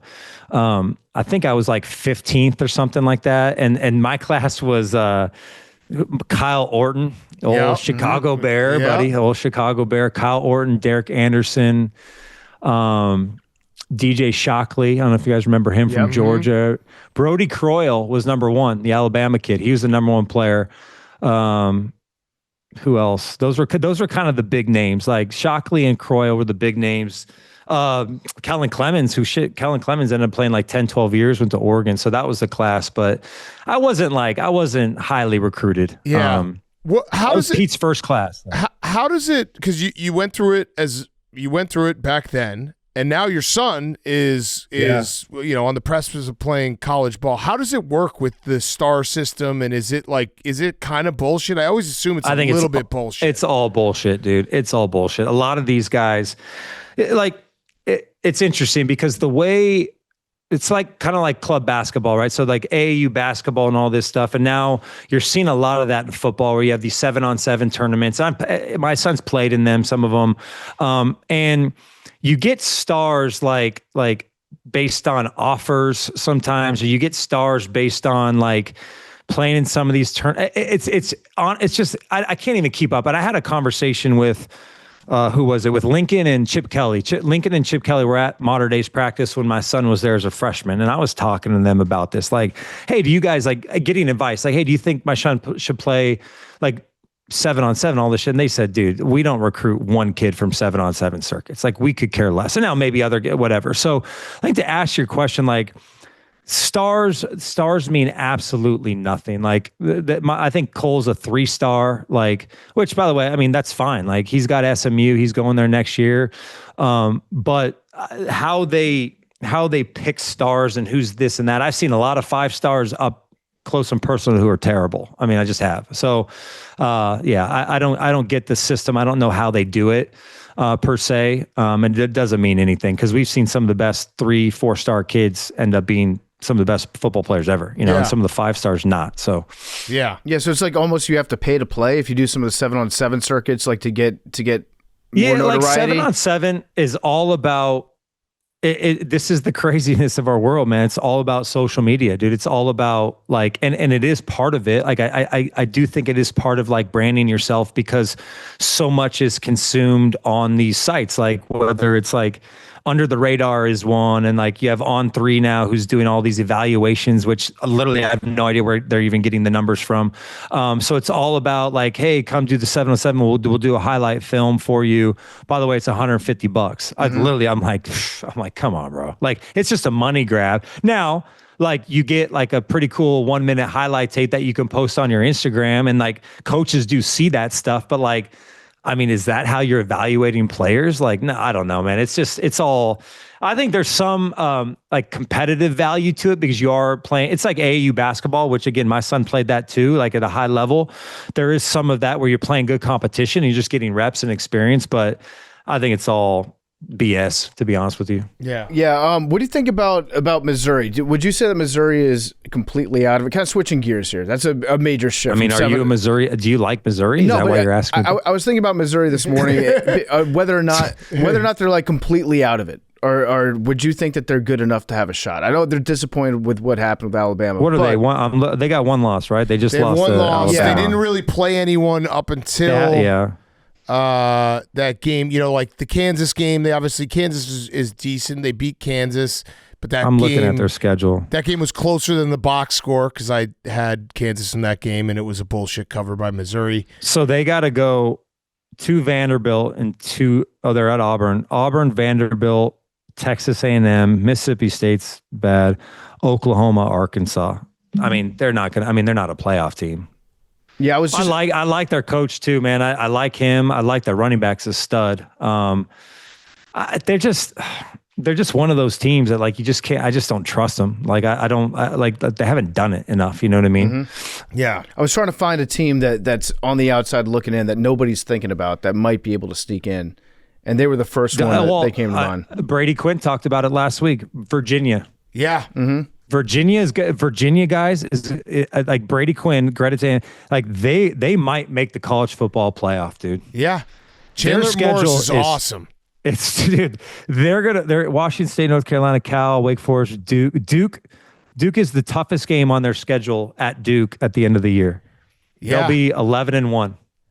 And if they lose to Miami in the ACC, like 11 or 10-2, whatever it is, it's like what SMU was able to do last year. Like they might be that's the one team, dude. I think that's the one team that no one is talking about that's got a real shot to get in. Yeah, they're plus 650 to make the playoff. That might be the pick. Great. I like that. That might be the pick. That might be the pick. Georgia Tech too. Georgia Tech's. Yeah, one of those two is going to make it. One of those two will make it. Yeah. Yeah. Matt, I got one last question for you. It's a rowback question. RHOBACK.com, promo code TAKE. 20% off your first purchase. Q-zips, polos, hoodies, joggers, shorts. Rowback.com, promo code TAKE. You mentioned it earlier, but the meetings for Big Noon on Friday. So I filled in for Dave in Evanston. It was a lot of fun. Got to hang out with everyone. Got to go to the meeting. There was one thing, though, that's been bugging me about the meeting. There was a full spread for lunch. And it was terrible. It wasn't great, but I see a full spread and I eat the full spread. And I got a couple comments being like, whoa, you're really going in the spread. Do we not eat in that meeting? Like, what's going on? Who said that? What do you mean? Who said that? I can't remember. It might have been. Was that like the third time you went back? That was like the third time you went back? I might have gone back a couple times, but I just was like, hey, guys, there's food out. Are we not eating? It's free food. Do we not eat? It's free food. Yeah, and I was the only one eating. Well, I don't remember that. I think the boys were just giving you a hard time because it was like your first big noon meeting. You know, it's like I don't know if Portnoy told you this. The first meeting we came, this shit was funny. Brady was like, Dave, so what's your story, man? Get up in front of the group and just tell us your story. And Dave's like, what the fuck you talking about? And Dave stood up and gave us like a 3-minute story on like his whole life. He's like, we don't want to know about Barstool. We don't know about like what's your story, bro? And Dave was a good sport. He's been awesome, obviously. And like you've been in that meeting. Yeah. It would have been like us just saying like, hey Dan, just get up and tell us like, hey, what's your story, bro? Like tell us where you're from. I couldn't do that because I was eating the whole time. I mean, you and Bear, bro. Bear just eats like a bear. You're a free food, by the way. But our spread, we had a good spread last week. We've had a couple games. We've had a couple weeks that have been a little disappointing. I mean, it was Northwestern, dude. It wasn't like, you know, it wasn't a great game. No. And you're out there just like slumming it in the rain, dude. Yeah, you're just taking one for the team, bro. It was fun. I just remember walking out of that meeting being like, do they just not eat during this meeting? Like, is that a faux pas that I just went to town? I like that. I had like multiple brownies and everything. It was crazy. All right, Matt, you're the man. We'll see you soon. Good to see you, boys. And, appreciate it, man. Yeah. All right, boys. Take care, man. Send us a trophy. I'm going to go into storage and go see which one I'm going to send you guys. That's the most random one you got. That's what we want. All right, later. All right, see you, man. Matt Leinart was brought to you by Venmo, where you can kick off college sports season with a college-branded Venmo debit and unlock 40% off a Big Ten Plus subscription, a free year of Perplexity Pro, and cash back from some favorite brands. All while you show school spirit with custom card designs that feature select college teams. The Venmo debit card works hand in hand with the Venmo app you already know and love. Got paid back for dinner? Well, immediately access money in your Venmo balance and choose to spend it on what you want, from game day tickets to tailgating snacks. Add your card to your mobile wallet as soon as you sign up. Pay online and in-store right from your phone. Score more with the Venmo debit card and access fan rewards from Big Ten Plus and Perplexity Pro. Sign up today for no monthly fee, no minimum balance. Max cash back varies. Terms apply. The Venmo MasterCard is issued by the Bancorp N.A. Okay, let's wrap up. We got guys on chicks. Henry. Sup, boys? What a win last night. Dub Bears. Any advice on the first trimester of pregnancy? My husband and I are pregnant with our first kid, and I have been struggling with morning sickness. My husband's the best and has been waiting on me hand and foot because of how nauseous I am. For reference, I'm throwing up at least twice a day. Oh. Normally, I would offer BJ's as thank you, but I can't keep anything down and cannot stand being touched at the moment. Oh. Any ideas on how to show him I appreciate all he's doing for me and my baby? Also, Hank, as the resident obgyn, any tips to help with morning sickness? So, morning sickness is basically like a hangover. I would say just eat a cheeseburger and jerk off. Smoke a little weed. No, don't smoke weed. You're pregnant. That is messed up that pregnant women can't do anything like that. Dude, they can't even have like deli meat. Yeah. It's nuts. You can't have tuna. Nope. Sushi, nope. Yeah, all I got is smoke weed, jerk off, cheeseburger. Yeah, I don't know how to get rid of being nauseous. There's really nothing that you can do. I don't think that you should have to like give him head all the time. That seems like it's nice of you to think that, but you don't have to actually do it. Yeah, just be like, hey, get him a pocket pussy. There you go. Be like, hey, normally I'd give you a blowjob right now, but I'm pregnant, and he'll be like, okay, I understand. Mm-hmm. Hey guys, huge fan of the pod. I'm writing in for suggestions on how to get my husband to be more into football. I'm from Buffalo, born and raised, so obviously Bill's culture runs deep. He's not from the area, and will actually root for both teams when we watch the games. It drives me nuts. He's betting the over. We're going to a game in November, so I'm hoping the tailgating atmosphere will change that. Any other ideas is much appreciated. Thanks. I think tailgate, that's going to help. I would say also like marry a dude next time. I don't know. Where's this guy from? Mars? A place where there's no football? He's not from the area. Maybe He Canada? might be, but they got. Happy Thanksgiving, Canada, by the way. That's today? Let us be the last to wish you. I think it was maybe Sunday. Oh, whoops. Yeah. I think take him to a tailgate, let him enjoy it, let him get caught up in it. It's kind of hard, too, because if you're trying to get him to be a Bills fan, like, there will be a moment this year where it's like, why do we do this? Yeah. So He's like, can you do this every year? yeah, you kind of need the Bills to win the Super Bowl for it to sink in for him. Tailgate, though, yeah, would definitely help. Tailgate would hopefully get him captured. I don't know. I'm struggling to understand this concept that he watches the games, but he doesn't care about the football. Is he playing fantasy football? Like rooting for both teams? Yeah, maybe get him into fantasy football. That's actually a good call. Then he learns some players. Yeah. But this is very foreign to me. Then, yeah, he'll learn some players, and then whatever guy does the best for him, he'll naturally start to like that team. Yeah. But you got to carefully monitor his draft. Mm-hmm. You got to make sure that he's not picking up any like division rivals or anybody on the Chiefs, because that's going to cause a problem in your relationship. Yeah. Hi, female AWL here who loves the show. You have helped me get into football, which my husband loves. One question. Do you guys have a consolation show that you watch with your wife, girlfriend, in exchange for them watching football all day, Sunday, Monday, Thursday night, and college football Saturdays? I feel like I have earned the right to have my husband watch Bravo or a trash reality TV competition show, so I want to hear your take. Yeah, I mean, I used to watch Real Housewives. I haven't watched since they changed the cast in New York. Kind of sucked. I like to hate watch the Countess. But yeah, it was a lot of Real Housewives. I don't know. There's usually is there a good show out right now? I feel like there's been a good show out that I'm missing. Is there a good one? A good news show? Yeah. There was a show that somebody kept telling me to watch over the weekend, and I kept Task. Yeah, I kept nodding my head, What's but that? I was thinking about football the whole time. It's based in Delco. It's that's why. It's the Mayor of Easttown people. It's the right? Mayor of Easttown people. Oh, okay. It's I don't really know how to explain it. It's not a whodunit, but it's like a. You're showing like the head of the police and also the head of like a bad guy, American but you like crime. feel for the bad guy. How many episodes have been out? Sounds like the Delco Wire. Yeah. All right, I'm in. The water. I've only watched 2 episodes because we've been so busy, but the 2 episodes have been phenomenal. Yeah, this is a tough time of year where it's like there's just not a lot of time for Wednesday shows. I've also noticed that the documentaries on Netflix have been getting worse and worse and worse. Oh, it's just total brain rot. It's really bad now. Like there's documentaries that are done. The one that was like about reverse catfishing people. Yeah, the mom. Yeah. That one was total. I had to turn that one off because I was like, why am I watching a random person in Michigan be catfished and harassed by their mom? Yeah. I do not care. Some of the worst, obviously they're like high school kids, but they were the interviews they were doing were so bad. It was like they were reading off a script. Yeah. Yeah. And then after you find out who the catfisher was, there's still like an hour left in the documentary to just like watch her destroy her life. Total brain rot. Yeah. Any other good shows out there? I just, you know what I do? I go back, if there's no sports on, I find myself just rewatching stuff. So like I'm about due for a rewatch of The Wire. I just rewatched The Sopranos. I recommend that. And I'm rewatching Breaking Bad too.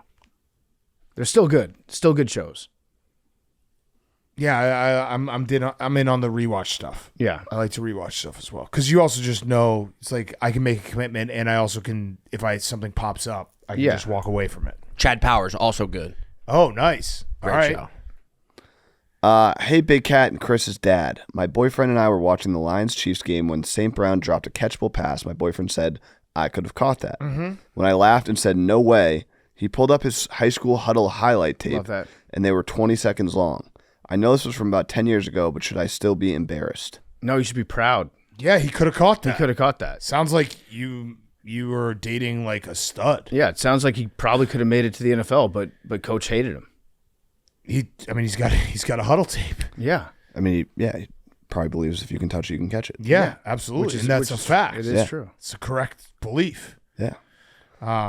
Okay, is that the last one? Last one. Can you give me your top 5 most attractive NFL players based solely on hotness and not how good they are?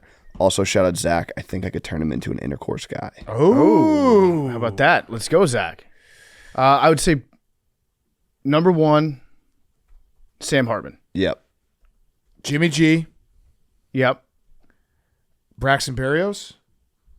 He is a good-looking guy. Can we throw a coach on there? Andy Reid. D'Amico Ryan. And D'Amico Ryan's very attractive. It pains me to say it. Jalen Hurts, good-looking guy.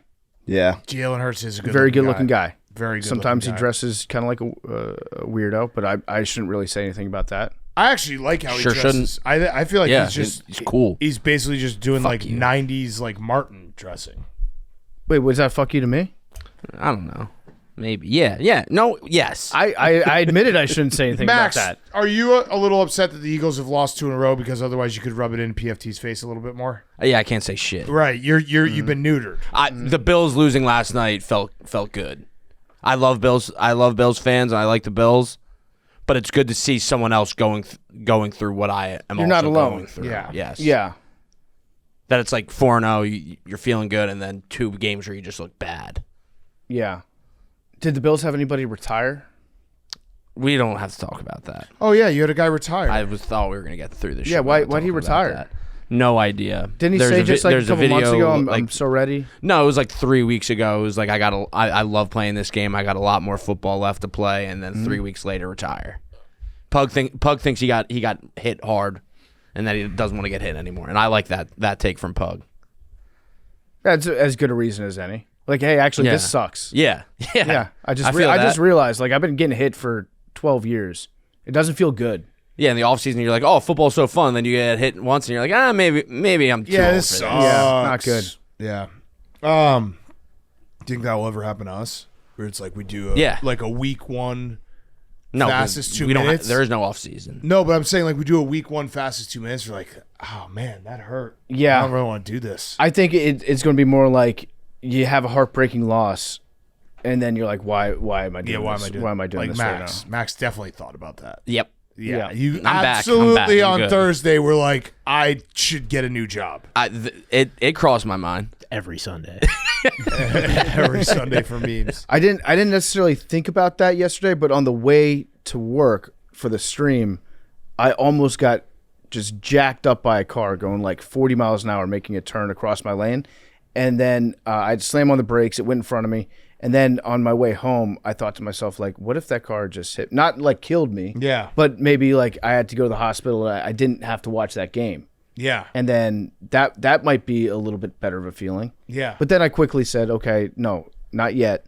That's not that bad. You could always be Max. Yeah. No, stick it out. Super Bowl. You're an inspiration for me, Max. Yep. Numbers 3. Who was it? Max. Might have been Max. Sounded like Max. I'll give it to you, Hank. Oh, I love that. Okay, I'll take it. Me. Yeah. What? That'd be me. Pug, make the You ruling. said it? Yeah. Okay. Wait, did Hank? What about I didn't Hank? say it. I didn't say it. Memes, Oh, what would be I thought you said it. your Hank. memes? What would be your backup number? That's fine. My backup number? Yeah. 29 for right. the dumpy. I'm gonna do 29. I'll do 33. I'll do 22. 61. 22. No. Jack. No. No. Pick a new one. 45. 76. He doesn't have headphones in. I do think you're just taking his number every time. I've been taking 22 since the summer. That's just not true. Yeah, it is. Every single game? Every single time? Most of the time, unless I get 3. I like calling these games. Yeah. 99 Pug. By the way, Big game tonight. our Lottery Ball segment is brought to you by Jack Pocket. It's time for this week's Lottery Ball segment brought to you by our partners at Jack Pocket. How's over $500,000 sound to you? Well, with Jack Pocket, you can order tickets for huge jackpots like Mega Millions and Powerball right now from your phone. No lies, no lines, no hassle. And with the Mega Millions on the rise, Jack Pocket hooked it up because new customers can download the app and get $5 in lottery credits today. Just opt in and use code PMT2 at sign up. That's code PMT2. Jackpot Pocket is America's #1 lottery app. All right. I'm going to go 15. I got 29. What happens first? Do you think New York gets another championship or Memes gets the lottery ball? New York. What team would it be? Yankees. 76. Shane! Shane! Yes! Let's go, Shane! Shane! Let's go! What a day for Shane. Oh, man. Shane. Post-game press conference. Shane, how did you do it? The rings. The rings. It's on the ring. You're 1-0 with the rings on. Show the rings to the camera. There it is. Post-game press conference. Memes. How did you not do it? I can say what I was actually thinking. Yeah, I just gotta get rings.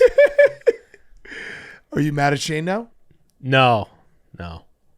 Not a little bit? No, you just gotta get rings. Jealous? No, this machine means nothing. How? I don't know about that. How's the pressure feeling in the memes household? None, really. You know what's crazy is that Shane has done 5. Let's see how many. You've got 3 wins. Yeah, this is my 4th. Now 4. So you've won the Lotto Ball 4 times. Mm-hmm. Dynasty. That's crazy. Nothing on Pug. And you won back in August. Yeah. Damn. Light work. 2 in August. You're awesome, dude. Only a 50-day drought for Shane.